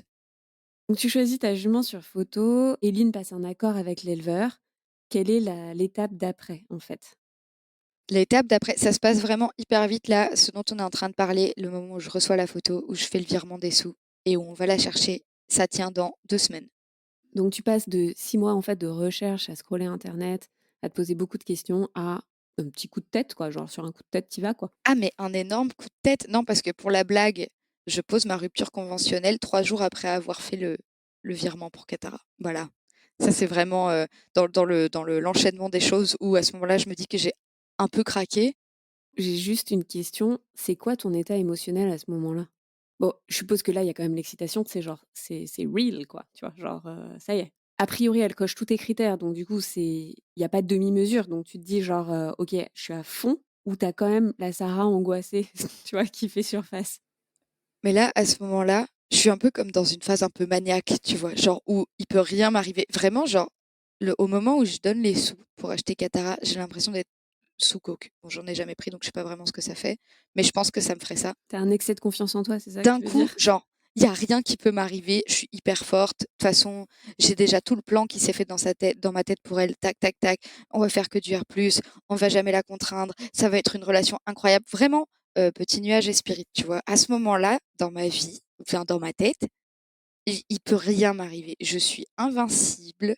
J'ai pris la meilleure décision de ma life. Je pense que, tu sais, c'est un rêve qui était enfoui depuis très longtemps, que j'avais un petit peu enterré sous plein de raisons raisonnables. Et là, à ce moment-là, au moment où ça sort, vraiment, ça arrache tout en sortant. Tu sais, c'est ce truc de, c'était là depuis tellement longtemps, puis ça voulait sortir depuis tellement longtemps que Ça y est, c'est là, quoi. Ça y est, tu vas voir ton cheval, ça va être merveilleux. Tu vas pouvoir faire tout comme tu veux. Tu seras plus jamais obligé de faire les choses pour un tel ou une telle, ou en fonction de ce que te dit un tel ou une telle. Spoiler, c'est faux. Et du coup, tu sais, j'ai vraiment cette euphorie qui fait que ça balaye tout. J'ai pas de doute, je suis pas inquiète, je m'en fais pas pour l'avenir. À ce moment-là, vraiment, ce qui se passe, c'est merveilleux. Mais du coup, la redescente Va être et mais dur. Attends, avant qu'on parle de la redescente, j'ai une question. T'as parlé de Spirit, est-ce que t'as vraiment grandi avec ce dessin animé comme ton dessin animé préféré? oui, oui, oui, vraiment, ça fait partie. Pour dire, mon mec m'entend peut-être pas parce qu'il est un peu loin, mais il le regarde une fois par an, il est obligé. Je trouve ça hyper intéressant parce que on n'est pas tout à fait des mêmes années. Donc moi, c'était plutôt Black les Talons Noirs. Bon, somme toute, c'est à peu près quand même le cliché un peu pareil hein, de l'apprivoisement. En fait, c'est vraiment ça hein, le thème. Il y a quand même deux, trois nuances dans le scénario et dans le script. Mais c'est hyper intéressant, je trouve, parce que ça veut dire que ça construit et ça nourrit la relation homme-cheval un peu sur un fantasme quand même. Ah oui, non, mais carrément. Enfin, le retour à la réalité, vraiment, tu sais, ce moment où tu te rends compte que en fait, on ne vit pas dans un dessin animé. Il est terrible parce que tu as la petite toi de 8 ans à l'intérieur qui se met à pleurer tout ce qu'elle peut parce que vraiment, genre, d'un coup, tout ce qu'elle s'était construit dans sa tête n'existe pas. C'est un leurre. Ça n'existe pas. Pour ceux qui ne connaissent pas l'histoire de Sarah et Katara, parce que genre ils ne te suivent pas sur internet par exemple, peux-tu du coup nous expliquer la vraie rencontre donc physique et pas sur photo, enfin l'enchaînement des événements entre guillemets, et surtout donc l'accident, parce qu'il y en a un, là je spoil en 2 secondes avant, qui fait que ça t'amène à ce bouleversement de «Ah? Quoi? Mon dessin animé n'existe pas dans la vraie vie?» En gros, est-ce que tu peux nous résumer tout ça, nous raconter tout ça? La première rencontre de Katara, enfin avec Katara, elle est hyper succincte. C'est-à-dire que la toute première fois que je la vois pour de vrai, elle est dans un box, elle vient d'être sortie du champ et je vais la voir pour la monter dans le camion. Et là, elle part pour 10 heures de route direction la Normandie chez Eileen. Oui, parce que quand on achète un cheval sauvage, on peut pas le mettre n'importe où parce qu'en fait, il y a plein de pensions qui ne prendront pas un cheval qui ne connaît ni la clôture ni l'homme. Voilà, ça, si jamais un jour vous avez cette idée saugrenue, prenez-le en compte. Mais ce qu'il comprend. Ah non, mais totalement. Enfin, je saurais jamais dire suffisamment merci à Eileen d'avoir bien voulu me suivre dans ma connerie.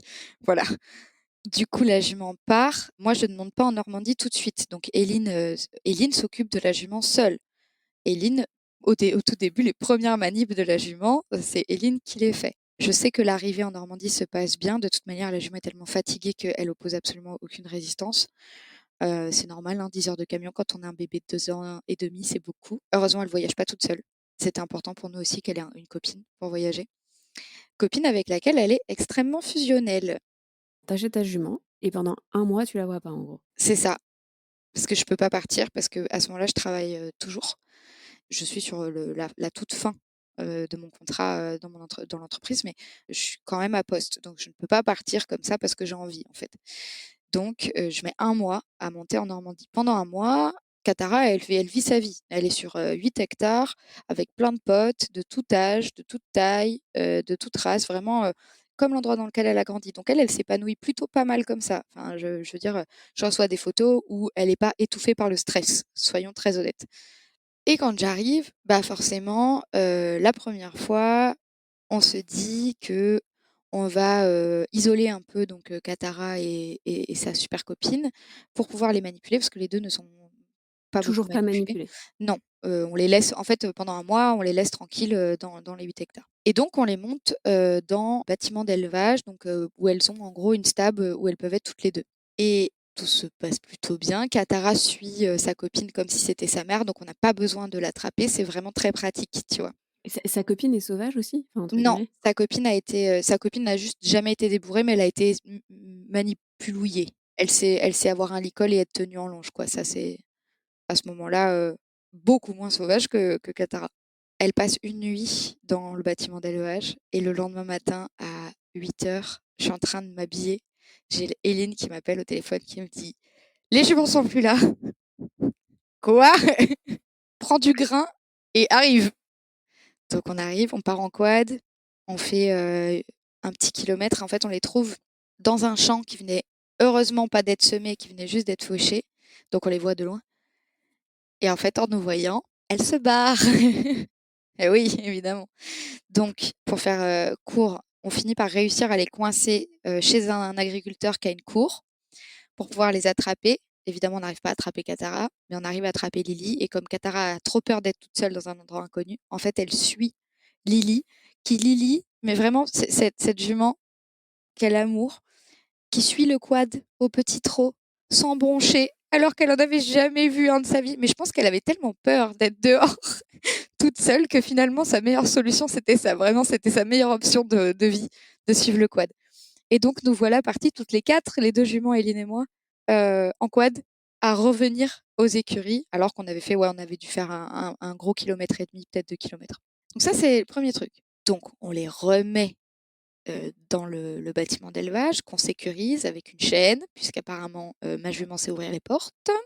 On se dit, ben, on va les mettre à la longe, gentiment, loin de nous au début, mais pour pouvoir au moins faire sortir de l'énergie, parce que bah, elles ont respectivement à ce moment-là 2 ans et demi et 4 ans.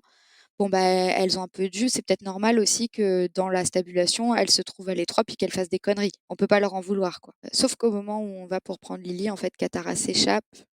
Ça fout un peu le bins dans le domaine et on finit par la rattraper. Eileen la reprend, on réussit à la ramener en fait dans la petite carrière pour l'allonger, puis pour juste qu'elle crache un peu d'énergie et qu'on lui dise en fait tu vas pas mourir. En fait, ça va bien se passer. Même si mais c'est pas grave que tu restes à 3-4 mètres de nous, ça c'est OK. Mais par contre, il faut que tu acceptes que juste on respire à côté de toi, parce que sinon ça va être très compliqué quand même ta vie. Et puis elle finit par se poser.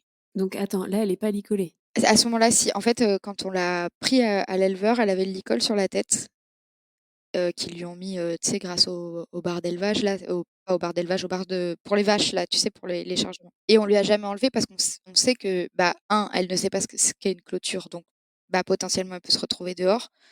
Donc, par sécurité et pour qu'on puisse la rattraper plus facilement, c'est quand même pratique qu'elle ait le licol sur la tête. Et deux, parce que bah, on sait très bien qu'on ne peut pas lui mettre le licol sinon. Si on lui enlève une bonne fois pour toutes, et après, ça va être vraiment très compliqué. Et j'avais moyennement envie de m'entraîner au lasso. La jument revient calme à ce moment-là. Et Eline me dit, bah tiens, prends-la. Donc c'est la première fois que je tiens ma jument en longe à ce moment-là. Et en fait, on sort de la carrière et elle fige. Et moi, par réflexe, plutôt que de juste continuer ma pression et attendre qu'elle débloque, si tu veux, je me retourne, mais je me retourne dans un mouvement normal en fait. Et je réalise pas à ce moment-là que c'est vécu par Katara comme une ultra-agression. Et donc là, je la vois se lever de toute sa hauteur et me coller un pain en travers de la tronche. Je lâche évidemment la longe, hein, à ce moment-là. Moi, il y a rien qui se passe. Il y C'est-à-dire a que cuicui les petits oiseaux, ah là. ouais, j'entends les bourdons et tout, j'ai des abeilles dans les oreilles. Il faut que je m'assoie 2 minutes. De toute façon, Katara peut pas aller bien loin non plus, donc elle va aller, elle part brouter. Donc nous, on la laisse le temps que Eline me vérifie que je vais bien, que je saigne pas, que je vais pas tomber dans les pommes, parce que vraiment, bah, là, elle me tape vraiment pile poil sur le dessus du crâne, à l'endroit où le cerveau est le plus proche, tu vois. Donc si je fais une commotion, c'est dommage. Heureusement pour moi, il ne m'arrive rien. Je vais très bien. J'ai juste maintenant un petit enfoncement osseux qui est délicieux, ma foi. Parfait pour mettre des serre-têtes. Je recommande. Voilà la première fois que je tiens ma jument en longe. Je la prends sur la tronche. Et là, je me dis, OK, ça va être beaucoup, beaucoup plus compliqué que prévu. Donc ça, c'est l'accident. À ce moment-là, je suppose que la pilule est difficile à avaler. Parce que c'est pas juste un OK, ça va être beaucoup plus dur que prévu, mais c'est pas grave, C'est quoi en fait? C'est pas grave, j'en ai sous le coude, j'ai un plan A, j'ai un plan B, j'ai un plan C, ou c'est juste what the fuck? Bah, en fait, sur le moment, j'ai pas vraiment le temps de réfléchir. Parce que Eline fait cerveau à ma place à ce moment-là. C'est-à-dire qu'elle va prendre la jument, elle va la remettre en carrière à ce moment-là, juste parce que, bah, en fait, c'est pas possible ce qui vient de se passer et que, ben, c'était pas sympa. C'est pas possible que nous, on soit sympa avec toi parce que tu peux pas juste agresser les gens, c'est interdit. Et donc, c'est Eline qui la reprend, qui la remet dans le bâtiment d'élevage. Et moi, j'ai cet avantage-là de pouvoir me reposer sur Eline à ce moment-là. Et je me dis, OK, je vais l'entraîner au clicker juste à être proche de nous, en sécurité à travers la barrière. OK, donc t'as un plan B. Ouais, franchement, j'ai 12 plans dans ma tête. Je te dis, là, à ce moment-là, je suis toujours dans l'euphorie de ma connerie, hein, ça n'est pas redescendu en un mois. Donc, je me dis, bah cool, on va essayer le clicker. Et ben, le clicker sur les chevaux sauvages qui n'ont pas envie d'être proches de nous, ça marche pas. En tout cas, ça n'a pas marché pour Katara. Ouais, parce qu'en fait, elle prend pas la récompense alimentaire parce qu'elle sait pas ce que c'est. Puis en plus, ça signifie qu'il faut qu'elle touche ma main, ce qui est intolérable à ce moment-là. Elle veut pas être proche de moi.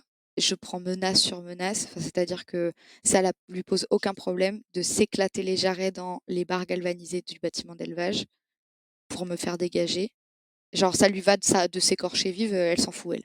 Elle, ce qu'il lui faut, c'est que je sois loin. Et en fait, c'est vraiment là où je me souviens de ce moment-là, parce qu'en plus, j'ai Lily, qui elle, pour le coup, est sociabilisée à l'homme, qui vient et qui passe la tête par les barreaux pour essayer de me faire des bisous, pendant que la mienne est en train d'essayer littéralement de me tuer. À ce moment-là, j'ai les larmes qui montent parce que je me dis, mais est-ce que tu étais vraiment consciente de la connerie que tu étais en train de faire à ce point-là? Et je me dis: «Je vais jamais y arriver». Puis surtout, en fait, si je la contrains pas, elle, ce qui lui donne envie, là, tout de suite, c'est que je me barre, en fait. Elle a pas envie que je lui donne une motivation intrinsèque, elle a pas envie que je lui donne des récompenses alimentaires, elle a pas envie que je sois un humain qui lui permette de dire oui. Non, elle a envie que je sois un humain loin. Et Ça, c'est dur. ça c'est super dur parce que toi, tu as imaginé un scénario un peu parfait, tu sais? Et ta jument, elle te dit: «Bah, ouais, ouais, c'est super, mais j'en ai rien à faire». Puis t'habites pas sur place en plus. Non, moi et j'habite, non seulement j'habite pas sur place, mais j'habite à 800 bornes. Donc là, tu te dis, j'ai une jument qui, en fait, ça va pas se faire comme ça et qui est loin de moi. Qu'est-ce que tu te dis? Ça va prendre un train de dingue ou ça va pas le faire ou qu'est-ce que tu te dis concrètement? À ce moment-là, Éline me rassure beaucoup. Éline, elle en a eu beaucoup, des chevaux, comme Katara, elle en a débourré beaucoup, des comme ça et elle me dit: «T'inquiète pas, ça va aller, c'est pas la première de cet élevage-là que j'ai et elle va faire comme tous les autres, elle va être casse-pied au début et à la fin, ça sera un Jack Russell». Il s'avère qu'elle a raison aujourd'hui, mais sur le moment, j'ai pas d'autre choix que de la croire, en fait, parce que j'ai tellement aucune solution. Si tu veux vraiment à ce moment-là, le plan que je m'étais fait dans ma tête, avec les plans A, B, C, D, E jusqu'à Z, il y en a aucun qui fit, en fait. Parce que je suis toujours partie du principe qu'au minimum, je serais capable de la convaincre de au moins prendre une récompense alimentaire, tu vois? Genre, je sais pas pourquoi dans ma tête, je me suis imaginé qu'un cheval qui avait jamais mangé un bonbon, il allait spontanément venir essayer de manger un bonbon dans ma main, en plus. Pas du tout, n'importe quoi.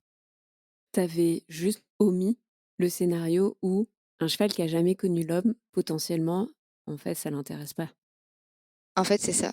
Ma façon de penser était tellement biaisée par, le nombre de chevaux domestiques, du moins sociabilisés à l'homme, que j'ai eu toute ma vie, autour de moi, qu'en fait, j'ai pas du tout envisagé le fait que Katara, pendant 2 ans et demi, elle a eu une existence qui lui était propre, avec des choix qui lui étaient propres, avec un pas du tout, avec aucun besoin, si tu veux, de se plier à quelconque contrainte que ce soit, si ce n'est celle qu'elle se met toute seule, en fait.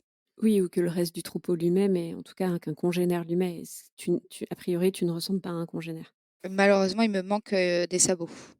En fait, tu as un plan A, un plan B, un plan C. T'as pas le chapeau qui va au-dessus de tous ces plans, qui est la prise de recul de se dire: «Ah oui, mais en fait, j'ai imaginé des solutions qui se basent sur une condition première, qui est que ta jument trouve un intérêt ou développe une curiosité pour l'homme». C'est ça. Et ça, tu l'as pas, en fait. Ah mais je l'ai pas du tout. C'est-à-dire que vraiment, Katara, au tout début, le simple fait que j'existe dans le pré, le pré dans lequel elle a vécu pendant 1 an et demi fait 7 hectares et le fait que je sois à 500 mètres d'elle, c'est trop et elle va fuir, mais fuir, fuir, c'est-à-dire que tant qu'elle m'a en visuel, c'est trop. Là, tu te dis quoi? Donc Éline te rassure, mais toi, tu te dis quoi profondément? Est-ce que tu remets en question ton intention première, ta méthode, ton choix? Ou tu te dis: «Bah, OK, je me laisse guider par Éline et Bah, il y a 2 choses. Le 1er, c'est que je me repose énormément sur Eline parce que ça me fait du bien parce que sinon, je pense que j'aurais pas réussi, si tu veux, à passer outre. Comme je l'ai dit, hein, je suis une grosse flippette et l'accident fait remonter énormément de traumas parce que j'ai eu plein d'accidents à cheval, que j'avais un peu passé sous le tapis et en fait, je ne sais pas pourquoi celui-là, certainement parce qu'il y avait beaucoup d'émotions impliquées. fait tout remonter, qui fait que moi, pendant plusieurs mois, je suis incapable de rentrer dans la stabu quand elle y est. Je n'y arrive pas. Je peux aller dans le pré parce que c'est un espace ouvert, mais je peux pas aller dans la stabulation parce que j'ai peur.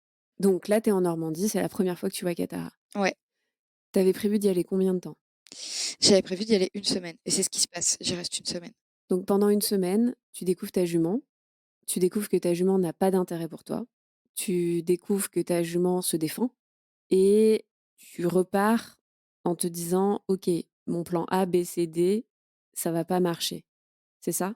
C'est ça, Et tu as prévu de revenir combien de temps après? 2 mois. Je viens tous les 2 mois pendant une semaine, pendant 15 mois. Quand tu repars de cette première fois qui est un peu, traumatisante, on peut le dire, je pense, hein, Oui. voilà. Quelles sont les décisions que tu prends pour les 2 mois où tu es pas là? Ben, tout à fait sincèrement, j'en prends pas. J'en prends pas, en fait, je suis dans un tel état d'incrédulité, tu sais, genre vraiment je comprends pas ce qui vient de m'arriver parce que ça faisait partie d'aucun des schémas que j'avais envisagés, que je m'en remets à 100 à Eileen, qui a l'expérience de ces chevaux-là, qui a moins d'affect et qui va être capable, au minimum, de l'approcher parce qu'elle habite sur place et je veux dire dans le même temps, ça c'est mon côté un peu analytique, je me réfugie dans tout ce que je peux trouver de scientifique à propos du comportement, des chevaux sauvages. Pour essayer de comprendre en fait, au minimum, ce que je peux espérer, faire ou ne pas faire dans les premiers temps. Tu vois? Genre, est-ce qu'il y a de la littérature sur la façon dont on a, domestiqué les premiers chevaux? Alors, plus ça va, moins il y a de chances qu'il y ait de la littérature si on considère que les premiers chevaux ont été domestiqués, il y a très, très longtemps. J'ai plus la date, mais du coup, il y a peu de chances qu'il y ait de la littérature. Mais tu sais, je cherche, désespérément des branches auxquelles me raccrocher. J'ai vraiment ce réflexe-là, je lis des études en allemand, je lis des études en anglais, je lis des études en espagnol. Je passe mais des heures et des heures entières à feuilleter des bouquins. Alors j'ai de la chance, mon chéri travaille, dans le métier du livre, donc du coup, il me ramène des bouquins, pour que je puisse, continuer à réfléchir, voilà, à tourner des pages. Sauf que tourner des pages, ça fait rien avancer, en fait.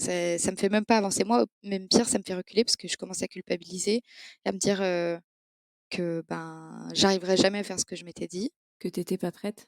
que j'étais peut-être pas prête, que, j'ai vraiment fait de la merde parce que j'ai acheté une jument qui a rien demandé, qui était tranquille dans son pré tu sais, il y a un peu ce truc-là aussi de la jument, elle me remet à ma place de: «Bah, tu qui?» «Ouais, c'est bien, tu as décidé de m'acheter, il y a ton nom sur mes papiers maintenant. Bah, c'est cool, mais tu personne, en fait». Donc tu pars et tu pas de plan ou enfin, en tout cas, tu pas de directive, tu t'en remets à Eileen. Comment vous progressez? Qu'est-ce qui se passe dans les mois qui arrivent? Comment vous progressez? Les fois où tu y retournes? Qu'est-ce que tu fais? Qu'est-ce que tu fais pas? Et cetera. Qu'est-ce qui switch dans ta tête à un moment donné? Pendant, je dirais, tu vois, sur 15 mois où elle a été chez Lynn, je pense facilement pendant les 10 premiers mois, c'est long, hein, j'arrive pas à l'approcher. Je peux pas. Je peux pas, genre vraiment j'ai peur, je me liquéfie de terreur. C'est pas descriptif, genre je me glace. C'est, je revois l'accident en boucle et en plus de ça, j'ai des souvenirs qui se créent où ça en rajoute. Tu sais, genre, ça devient pire dans ma tête que ça n'était en réalité, sauf que j'arrive pas à m'en défaire parce que, ben, c'est le principe d'un trauma, c'est qu'en fait, il se réactive, dès qu'il y a quelque chose pour le déclencher et il se renforce, pour te garder en sécurité, en fait et le fait que je n'ai eu aucune autre interaction positive avec ma jument depuis, ça fait que, bah, à ce moment-là, mon cerveau n'a aucun intérêt à me dire: «Si, si, vas-y». Bah, non, bien sûr que non, il va me garder en sécurité parce qu'il a jamais eu de preuve que je pouvais être en sécurité, en étant proche de ma jument. Donc les 8 premiers mois, c'est très long. Je l'observe beaucoup. Je regarde beaucoup comment elle est avec ses congénères. J'apprends à lire ses signaux. Elle est très fine. Bah, c'est un peu le pendant du cheval sauvage aussi. Elle a vraiment des ça va être parfois juste un report de poids, elle a des attitudes avec les autres qui peuvent sembler hyper explosives alors que pas du tout. Elle a prévenu. Elle est très patiente, Katara, en fait. On n'a pas l'impression, mais si. Elle a prévenu peut-être 10 fois en augmentant les signaux au fur et à mesure et puis, ben, elle est tellement fine que parfois il y a d'autres chevaux qui voient pas. Je vois Darko, par exemple, qui est un bœuf. Je l'aime beaucoup, mais voilà, qui est pas fin. Bah, typiquement, elle ne s'entendait pas du tout avec lui parce qu'elle lui disait 12 fois les trucs et il comprenait quand même pas et il fallait qu'elle aille fort au contact pour qu'il capte, en fait. C'est vraiment, du coup, je l'observe et j'apprends à voir des fois, voilà, un clignement d'œil, un détournement d'encolure, un changement d'attitude vraiment dans l'orientation globale du corps. Elle est fine à ce point-là, quoi. Ça se voit au millimètre. Et ça me sert à me construire, je dirais, une bibliothèque mentale d'attitude qui fait que je commence à savoir quand je peux rentrer ou quand je peux pas rentrer dans la stabulation quand elle y est. Et je finis par réussir à prendre mon courage à deux mains un jour où elle est calme et où je la vois vraiment avec tous les signaux du calme et tous les signaux de la sieste et à me dire, OK, c'est maintenant.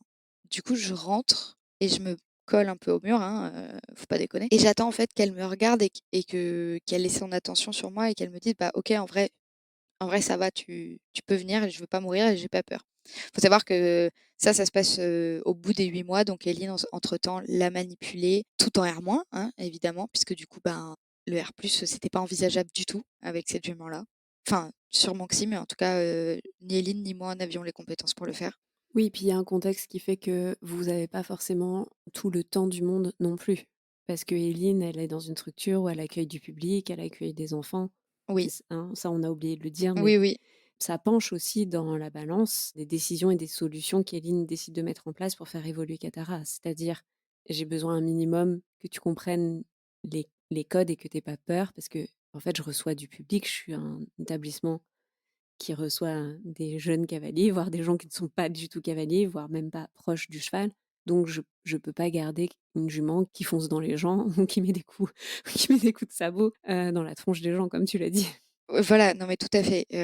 Non seulement elle reçoit du public, mais elle reçoit tu l'as dit très bien, des enfants très jeunes, parce qu'elle fait du baby poney aussi. Et les chevaux vivent tous dans le même troupeau. Donc les Shetland sont dans le même troupeau que Katara. Donc, comme elle apprend au tout petit aussi à aller chercher les poneys, il faut qu'ils soient en sécurité quand ils vont dans le troupeau. Alors certes, il y a des adultes encadrants, etc., mais c'est pas possible d'envisager que potentiellement il y en a une qui peut charger un enfant. Enfin, vraiment, ça c'est interdit. Donc, il faut qu'elle apprenne à reculer quand on lui demande de reculer, marcher quand on lui demande de marcher, partir quand on lui demande de partir, parce que il y a de ça aussi. On se rend pas toujours compte, genre oui, le cheval il fuit, mais si un jour elle a décidé qu'aujourd'hui elle avait pas envie de fuir, mais qu'elle avait envie que ce soit toi qui fuis, en fait, elle va pas lâcher. Et ça, évidemment, bah, avec les enfants, c'est dangereux. Donc, il faut établir un minimum de code pour qu'elle puisse ne serait-ce que rester chez Eline, parce que sinon, j'ai pas d'autre solution. Donc, à ce moment-là, c'est une faveur qu'Eline me fait et je la laisse faire comme elle sait faire, parce que moi, j'ai pas d'autre solution et que bah, il faut de toute manière que ça avance et que ça évolue cette situation. Ça peut pas rester comme c'est. Revenons donc au moment où tu arrives à avoir un premier contact à distance avec Katara. Donc, tu dis il y a 8-10 mois qui se sont passés. Et là, moi, j'aimerais savoir ce qui se passe dans ta tête à ce moment-là. Parce que je me doute que tu t'es fait une image d'Épinal qui ne se réalise pas. Tu es obligé de revenir aussi sur des choix de méthodologie, comme on est en train de l'expliquer. Tu es obligé de te confronter en fait à une forme de réalité qui peut être dure à avaler, quoi, concrètement. Comment ça tu le vis? Parce que c'est pas juste une question de ok, ça s'est pas passé comme je veux, c'est ça se passe pas comme je veux et je dois revoir tout un plan. J'ai l'impression qu'il y a beaucoup de convictions au départ sur ta manière de faire, tu vois. Là, par la force des choses, tes convictions, tu dois un peu les envoyer paître. Ah mais clairement, enfin mes convictions là, à ce moment-là, moi je m'assois dessus. C'est super dur parce que, en fait, avant l'arrivée de Katara, je passe des années à perfectionner non seulement ma technique équestre, mais aussi mes connaissances, transverses. J'apprends, les pieds, j'apprends, la nutrition, j'apprends le saddle fitting, le bit fitting. Alors évidemment pas tout, c'est pas mon métier, d'accord? Mais j'emmagasine du savoir, notamment beaucoup sur la théorie d'apprentissage, sur, les méthodes, à l'époque, qui étaient des méthodes un peu innovantes, tu vois? Intrizen, toutes ces méthodes-là, qui sont en 100 R+. Je m'abreuve de ça, genre vraiment c'est des trucs où j'ai un disque dur interne qui est saturé d'infos sur comment les choses doivent être faites. Et tu sais, j'ai vraiment ce truc où je suis convaincue, persuadée qu'il y a une bonne et une mauvaise façon de faire. Et c'est terrible parce que on devrait jamais penser comme ça, mais à ce moment-là, il se passe plein de trucs dans ma vie qui font que du coup, c'est juste facile de pas nuancer les choses en fait. Et du coup, la violence, elle vient surtout du fait que ma jument, elle me force à sortir de ce que je pensais être la bonne façon de faire. Donc à ce moment-là, je fais de la mauvaise façon, forcément. Donc je m'en veux, je culpabilise, je me sens perdue. Et heureusement que j'ai Éline pour prendre des décisions à ma place, parce que moi, je suis incapable d'en prendre, en fait. Tu sais, vraiment, j'ai tellement prévu, imaginé les choses et la façon dont elles se passeraient, que le fait qu'elles ne se passent pas comme j'avais anticipé me bloque totalement. Genre, j'avais plein de plans, mais le fait qu'aucun plan soit activable fait que du coup, je ne sais pas en trouver d'autres. Je suis figée totalement dans dans ce truc-là. Est-ce que c'est pas plus simple finalement que ce soit Éline qui prenne le relais pour toi à ce moment-là? Parce que finalement, c'est pas toi qui prends entre guillemets «les décisions», tu vois ce que je veux dire? Si, si, à 200. À ce moment-là, moi, ça me dédouane de toute responsabilité. En gros, c'est horrible ce que je vais dire, mais s'il y a un problème, j'ai quelqu'un contre qui être en colère qui n'est pas moi. Parce que je suis déjà suffisamment en colère contre moi, en fait, et je peux pas l'être plus. À quel moment tu arrives à switcher d'une certaine manière? Parce que pour moi, là, tu as toujours pas switché, en fait. C'est juste tu as battu en retraite. Tu as battu en retraite en te disant: «J'ai pas encore abandonné mes plans, juste il y a quelqu'un d'autre qui fait autrement, mais ça veut pas dire que moi, je pourrais pas reprendre comme je l'ai prévu, quoi». Est-ce que tu pars en retraite à un moment donné face à toi-même ou pas? Alors, pendant longtemps, oui, vraiment. Faut bien garder à l'esprit que jusqu'à ce que Katara arrive à Bordeaux, donc en juillet 2023, je l'ai repris 2 fois à la longe, courte, hein, en main, seulement 2 fois. Je l'ai brossée 1 fois et on a pu faire des vrais câlins et des vraies caresses qu'une fois parce qu'elle était tranquillisée, parce qu'elle venait de s'ouvrir le boulet sur 10 centimètres. Voilà, ça, c'est les contacts que j'ai eus avec Katara. Faut vraiment, c'est dur à se figurer, parce qu'il s'est passé plein de trucs, mais je ne Mais suis pas pas avec son toi. ouais, voilà, je ne suis pas son humain à Katara, à ce moment-là, et je ne peux pas l'être parce qu'en plus elle m'autorise pas à l'être. C'est-à-dire que je me fais, elle est OK que je vienne un petit peu, mais je me fais rapidement chasser, si tu veux. C'est rapidement où elle me dit: «Bon, OK, c'est bien, j'ai été gentille, j'ai pas bougé. Maintenant, je voudrais que tu t'en ailles, s'il te plaît», et elle le dit comme ça et elle le dit vraiment de façon polie, ce qui est bien parce que c'était ce qu'on voulait. Mais du coup, je me fais jeter quand même par ma jument, et à ce moment-là, en discutant beaucoup avec Éline et avec, Malou, qui est la cavalière qui s'en occupait aussi, je me rends compte que, bah, elles prennent pas autant de gants que moi je vais prendre. Il y a un moment donné où juste elles ont dit à Katara: «Bah, en fait, ta vie, c'est comme ça maintenant, et c'est tout, et ça va jamais changer, et habitue-toi parce que on va rester constantes, nous, dans cette décision-là. On va être avec toi, on va te brosser, on va te sortir du pré. Des fois, ce sera sympa, des fois non, et puis c'est comme ça, c'est tout, et c'est pas grave, ça ne te fait pas mal. Ça te fait peut-être un petit peu peur, mais c'est pas grave d'avoir peur, c'est pas grave d'être stressé du moment que c'est passager, en fait», et juste, elles y sont allées et les choses étaient comme ça, il y avait pas d'autres possibilités. Moi, tu sais, j'y allais en négociant tout le temps systématiquement, et je me suis rendu compte que, bah, si je négociais, ma jument me disait: «OK, bah, du coup, je veux pas te voir. Merci, salut». Ah! Tu sais? Et c'est pareil, et ça me renvoie systématiquement au même truc de, à un moment donné, si tu changes pas de fusil d'épaule, en fait, tu auras jamais de relation avec ta jument. Si à un moment donné, tu ne forces pas le destin et tu lui dis pas: «Bah, en vrai de vrai, ça serait cool que juste tu écoutes ce que j'ai à te dire et pas que tu te mettes en opposition systématique juste parce que je te laisse la possibilité de le faire», bah, si je veux que ça se passe, bah, en fait, je suis obligée de lui dire: «Écoute, maintenant, tu vas m'écouter». J'ai pas d'autre choix, en fait, parce que vraiment, ça fait 1 an que j'essaye avec ma méthode et que ça marche pas et que ça marchera jamais, tu vois? Ça veut pas dire que j'y reviens pas derrière. Là, on bosse énormément, en renforcement positif. On bosse aussi en renforcement négatif, hein. Je suis accompagnée là-dessus par quelqu'un dont c'est le métier. Mais si tu veux, j'ai été obligée à un moment donné de dire: «OK, en fait, si j'inclus pas du renforcement négatif, il va jamais rien se passer avec cette jument», parce que si vraiment je lui laisse dire juste ce qu'elle veut de bout en bout, bah, ce qu'elle veut, c'est que je sois pas là. Et là, c'est super dur parce qu'on est mise face à une grosse hypocrisie du milieu où, je vais laisser le choix, mais c'est bien quand même si mon cheval, il est d'accord avec moi. J'ai fait ce deuil-là de me dire qu'à un moment donné, ouais, ma jument, il y a des trucs sur lesquels elle a pas le choix. Bah, c'est tout, c'est comme ça, c'est la vie, en fait. C'est intéressant ce que tu dis parce que toi, tu pas le choix ou en tout cas, tu pas trouvé l'environnement pour laisser 100 de choix à Katara, dans le sens où tu pas propriétaire de 8 hectares, tu pas la possibilité d'avoir ta jument chez toi. Donc en fait, tu es obligé de la confronter à un milieu domestique, c'est-à-dire de la mettre dans une pension où il y a, bah, des codes et des humains qui traversent. Alors on l'a peut-être pas assez insisté, mais en fait, Katara ne respecte pas les clôtures aussi, donc c'est pour ça que tu te prends pas l'idée saugrenue de croire que si tu prends un pré de 2 hectares toute seule en lui mettant une copine, ça va être super. Oui, c'est vrai qu'on l'a pas précisé, mais Éline retrouve Katara dans le jardin, dans la serre, dans le bâtiment des Antiers, dans le pré des Antiers, dans la sellerie, dans l'atelier, dans la carrière. Enfin bref, Katara va partout sauf là où elle devrait être, parce que quand Katara s'ennuie, elle trouve une clôture un peu lâche et elle passe au travers.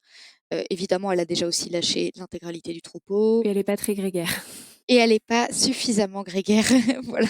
Et elle craint pas le jus surtout, parce que tu précises qu'à chaque fois qu'elle fait la clôture, elle fait la clôture et se prend une châtaigne. Bien sûr, elle craint pas le jus, craignait, ça y est, ça commence à aller mieux, mais parce qu'il est possible qu'elle ait eu le jus sur secteur en fil métal. À un moment donné, il faut prendre des mesures de sécurité et non seulement elle craint pas le jus, mais en plus elle a peur de rien. C'est-à-dire que quand elle était enfermée au box parce qu'elle était blessée, rappelons-le sur une articulation en croissance, à ce moment-là, elle a 3 ans, elle a sauté de pied ferme sa porte de box qui fait 1,45 m. Katara, à ce moment-là, fait 1,30 m au garrot. Parce que ça la saoulait d'être enfermée et que donc elle était mieux dehors. Et ça ne lui pose aucun problème de passer par-dessus une clôture, même qui est plus grande qu'elle. J'avais envie qu'on redonne en fait tous ces détails parce que forcément là c'est une interview, on essaie de résumer 15 mois d'existence en 1 heure et demie. Et il y a des anecdotes qui passent, mais en fait, quand tu nous fais ton constat, tu nous fais ton constat avec tout ce catalogue d'événements, d'expériences, où tu te rends compte que t'as pas juste une jument qui a pas envie en fait d'être avec toi, tu as une jument qui est capable de se mettre en danger sciemment pour t'éviter ou pour éviter l'homme et que t'as pas les conditions pour pouvoir garantir sa sécurité en lui laissant tout le temps du monde pour éventuellement commencer à s'intéresser à toi si toi tu forces pas les choses en fait. Mais c'est ça. Enfin, d'un point de vue complètement irréaliste, c'est bête, mais c'est une question que je m'étais posée. Genre, est-ce que ça aurait été possible de faire du tout R+? Techniquement, oui. Si j'avais eu les moyens de monter une clôture en parpaing à 3,60 m tout autour de 8 hectares pour pas qu'elle s'échappe et de la laisser faire sa vie à l'intérieur, emmurée dans de l'herbe pendant X années et que ça n'avait pas été aussi contraignant que de faire les 800 bornes qui me séparaient d'elle à chaque fois. Ouais, ok, ouais, bien sûr, à ce moment-là, le R+, était possible. Mais je n'ai malheureusement ni hélicoptère ni jet privé qui me permettent de couvrir une distance de 800 km en moins d'une journée. Je n'ai pas non plus les ressources nécessaires pour faire le périmètre de 8 hectares en parpaing sur 3,60 m de haut. Donc, les solutions pour faire du full R+, n'étaient pas à ma portée, en fait. Je dis pas que c'est impossible, je dis juste que moi, je pouvais pas le faire à ce moment-là. En t'entendant, je me dis si la solution c'est de renforcer les limites, en fait c'est déjà une limite, tu vas mettre un parpaing de 3,60 m. C'est déjà une limite. C'est pas une limite que moi je lui impose, c'est une limite de l'environnement. Donc c'est Oui, mais tu lui imposes quand même. mais je lui impose quand même. Parce que c'est toi qui as décidé de mettre ce parpaing, tu vois? Oui, c'est vrai. C'est pas pour juger et en plus j'ai rien contre, le R+, tu le sais très bien. Mais ce que je veux juste dire, c'est que, là, on peut pas juger la situation plutôt sur le fait de faire un raccourci dans le temps. En fait, c'est ça qui est intéressant, c'est est-ce que tu maîtrises l'environnement ou est-ce que tu maîtrises le cadre de la relation? Bah là, en l'occurrence, je maîtrisais aucun des 2, mais voilà, tu peux, je pense que si, c'est plus facile si tu as au moins un des 2 cadres qui est maîtrisé et à ce moment-là, ça te permet d'évoluer peut-être, avec plus d'aisance. Je dirais pas plus de facilité, c'est jamais facile, Non, je pense pas que ce soit facile, effectivement. Cet été, Katara t'a rejoint au bout de 15 mois. Finalement, quand elle te rejoint, vous avez pas encore vraiment établi ce qu'on peut appeler une relation, ni les bases d'une relation. Rien du tout, hein. Vraiment, il faut bien garder à l'esprit que l'humain de Katara pendant 15 mois, c'était Eline et un peu Malou aussi. Mais pas moi, pas du tout. Moi, elle sait que je venais de temps en temps, genre elle me reconnaissait, ça, oui, mais elle savait que je venais pour donner des bonbons à travers la barrière et me barrer derrière parce que j'étais liquide juste de lui avoir touché le nez, tu vois? Depuis qu'elle est arrivée et aujourd'hui, parce que du coup ça fait 2 mois en gros, hein, qu'elle est là, 2 mois et demi. Et aujourd'hui, qu'est-ce que tu envisages en fait, pour vous 2 pour la suite justement? Est-ce que, comment tu vois les choses? Est-ce que tu as de nouveaux rêves, de nouvelles envies? Comment tu reposes ton challenge en fait? Déjà dans un premier temps, mon rêve il est ça y est, c'est bon. Je l'ai déjà enfin je voulais avoir, un cheval et je l'ai et je considère que juste pour ça, je suis la plus heureuse du monde, tu vois? Genre vraiment c'est, j'ai pas d'objectif à proprement parler. J'ai pas d'envie sportive à proprement parler. Ce que je veux en revanche, c'est que ça se passe bien Ça, c'est mon deuxième rêve, en fait. Après avoir un cheval, en fait, je veux avoir une relation avec. C'est dingue, hein, tu vois? Genre vraiment, je veux pouvoir avoir quelque chose qui se construit dans le temps et tout. Je veux pouvoir avoir, des souvenirs, qui se créent, et ça, ben, comme elle était loin de moi, ça n'avait pas pu démarrer avant cet été. Enfin, si d'ailleurs, ça a démarré sur les chapeaux de roue, mais du coup après ça s'est un petit peu calmé. Du coup, son arrivée n'a pas vraiment changé, ces perspectives-là. En revanche, ça a complètement changé mon comportement envers elle, puisque là, en fait, je me suis retrouvée dans une conformation où je n'ai plus le choix. Ça y est, j'ai plus Éline pour me tenir la main, pour être ma béquille, pour pouvoir faire à ma place. Parce qu'Éline a beaucoup fait à ma place, hein, ça il faut vraiment le noter. Elle a beaucoup été là pour me remplacer, en fait, faire mon travail de propriétaire. Maintenant, je suis, considérée, non pas comme, une copine, ou une ancienne élève, tu vois? Je suis considérée comme une cliente propriétaire, donc il y a aussi des attendus envers moi. Il faut que ma jument soit pas un démon. Il faut que ma jument respecte un minimum les clôtures, qu'elle, casse pas le matériel, ça on n'en parle pas beaucoup, hein, mais quand on est propriétaire, il y a un attendu en fait des pensions. Il faut pas penser que parce qu'on est client, c'est la folie, et on peut faire absolument ce qu'on veut. En vérité, non. Alors oui, bien sûr, la personne qui fait la proposition de pension a bien sûr des devoirs, mais mine de rien, nous, en tant que propriétaires aussi. Du coup, bah, par exemple, quand j'ai ma jument qui démonte, une barrière, bah, l'attendu, c'est que je propose éventuellement une compensation financière pour remplacer parce que le bois, ça coûte cher, ou, voilà, qu'il y ait des petits gestes, des trucs, je dirais d'usage qui se font. Surtout quand on a une jument qui est un peu brise-fer. Là, le quotidien, en vrai, c'est juste continuer à faire connaissance parce que mine de rien, on l'a très peu fait. C'est, notamment aider Katara à évoluer avec le moins de stress possible. Alors le moins de stress possible, ça veut pas dire, ça j'y tiens vraiment, hein, c'est important. Ça veut pas dire que je veux pas que ma jument soit stressée. Ça veut pas dire que je veux jamais qu'elle ait peur, en fait. C'est normal d'avoir de la peur. Ce qui est pas normal, c'est de la peur qui dure dans le temps et qui s'ancre. De la même manière que la joie, c'est pas censé s'ancrer dans le temps, que la colère, c'est pas censé s'ancrer dans le temps. J'ai pas de problème avec le fait que ma jument se mette, soit frustrée par moment parce que ça arrive, ou qu'elle soit très en colère par moment, ou qu'elle ait très peur par moment. En revanche, ce que je veux, là, le premier objectif, c'est qu'elle prenne de l'élasticité émotionnelle et c'est qu'elle soit capable d'aller dans la peur et de revenir après dans le calme, d'aller dans la colère, de revenir dans le calme, d'aller dans la joie, de revenir dans le calme. Ça, c'est ça notre quotidien aujourd'hui, et ça passe par, beaucoup d'exercices, beaucoup de mise en situation où on va, mimiquer des situations de la vraie vie. Alors, vraie vie avec des guillemets, hein, pour qu'elle puisse apprendre. En fait, c'est comme du medical training, mais de vie.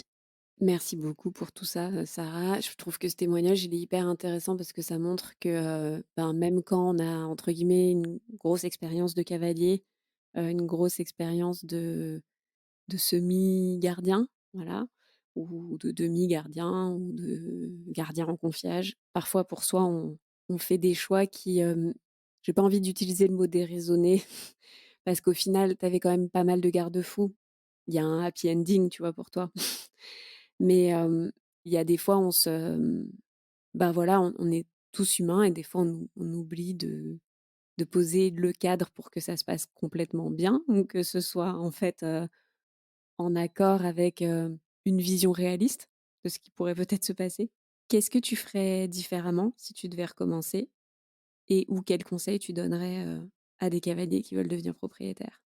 Qu'est-ce que je ferais différemment? Avec du recul, c'est terrible, mais pas grand-chose en fait. Là, pendant les quasi 2 ans qui sont passés, j'ai énormément appris. Ça m'a permis de remettre de l'eau dans mon vin sur, plein de convictions que j'avais, sur plein de certitudes. C'est jamais très bon les certitudes, ça finit toujours par s'enliser un petit peu, et c'est ce qui m'est arrivé. Donc ça m'a permis de refaire du tri dans ce que je pense, d'amener, beaucoup plus de nuances et d'amener de nouvelles réflexions. Donc ça, est-ce que je ferais les choses différemment? Je pense pas. Aujourd'hui, j'ai ma jument qui me prouve un peu plus tous les jours que j'ai pas pris que des mauvaises décisions. Donc ça, c'est cool.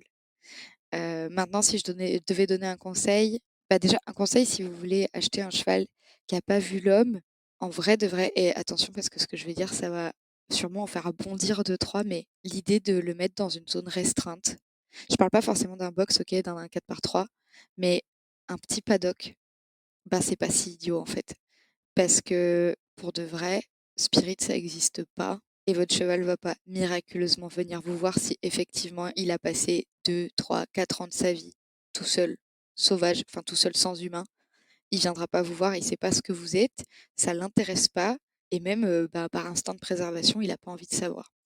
Donc ça, je pense que c'est un truc que moi j'ai pas voulu entendre et que qu'Éline a respecté parce qu'Éline est vraiment patiente avec moi.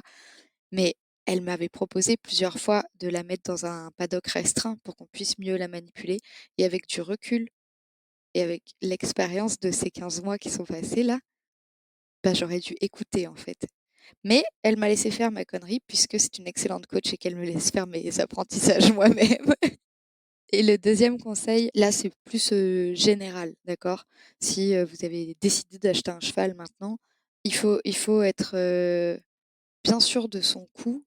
Moi, je pense que le plus important, c'est l'aspect émotionnel. Genre, est-ce que vous savez vers qui vous tournez si, vous avez besoin de parler? Est-ce que vous savez vers qui vous tournez si vous avez besoin d'un conseil? Est-ce que vous avez prévu d'avoir, je sais pas, une réunion par mois avec la personne qui partage votre vie pour savoir où vous en êtes financièrement, pour savoir comment le cheval va peser sur, les finances? Parce que, bah, oui, ça aussi, ça compte. Parce qu'en fait, le cheval, il arrive pas que dans votre vie à vous, étrangement, il arrive dans la vie de tout le monde. C'est un membre de la famille à part entière et même si vous avez décidé d'être full autonome et de vous en occuper toute seule et de gérer toute seule ou tout seul d'ailleurs, tout l'intégralité des frais et cetera. Bah, même si on parle pas de frais, bah, on va parler de temps parce que le temps que vous passez à l'écurie, vous allez pas le passer à la maison et cetera et cetera et croyez-moi, on passe beaucoup plus de temps à l'écurie quand on est propriétaire, en tout cas pour ma part, que quand on est demi-pensionnaire ou même en confiage. Moi, je me rends compte que ça m'est arrivé des trucs que j'avais jamais fait, de me pointer à l'écurie juste pour vérifier qu'elle allait bien, parce qu'il y avait eu un orage. Voilà, on en est là. Donc vraiment, surtout, je pense, les premiers mois, je pense que ça s'estompe avec les années, tu vois? Où tu commences à devenir un peu plus raisonnable. Mais là, moi, sur les premiers mois, je sais que je passe souvent à la maison et ça compte énormément. Donc soyez bien, sûrs de savoir, vers qui vous tournez et vers qui discuter de tout ce que ça va avoir comme implication. Trop bien. Merci Sarah. Bah, de rien. Vous pouvez retrouver Sarah donc du coup sur Instagram. Ton compte c'est @canter&coffee. Yes. Et si vous êtes professionnel du monde équestre, vous pouvez aussi retrouver Sarah sur son compte pro Loomwelt, puisque Sarah donc propose ses services en marketing pour tous les professionnels du monde équestre. Voilà. Merci Fanny. Vous avez tenu jusqu'ici, bravo. Et j'ai hâte d'avoir votre retour sur l'histoire de Sarah et Katara. Si vous souhaitez devenir propriétaire et que vous n'avez pas du tout envie de vous lancer seul, sans repère, sans personne pour vous aider à prendre du recul, j'ai créé un programme pour vous aider à préparer votre achat. Celui-ci va vous aider à vous poser des bonnes questions et surtout à prendre les bons réflexes dans vos visites et dans vos différentes prises de décision.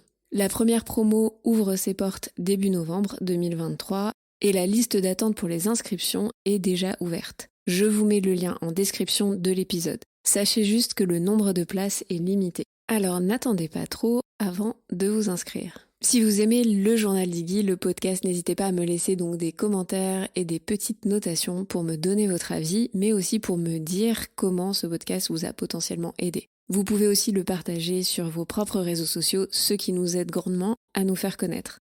J'en profite pour remercier toutes les personnes qui ont déjà laissé leur avis sur Apple Podcast. Je les lis tous et ils me touchent énormément. En attendant la semaine prochaine, je vous invite également à nous suivre sur les réseaux sociaux @iggy.journal. On est sur Instagram et TikTok pour pouvoir suivre notre quotidien. Merci de votre écoute et à bientôt.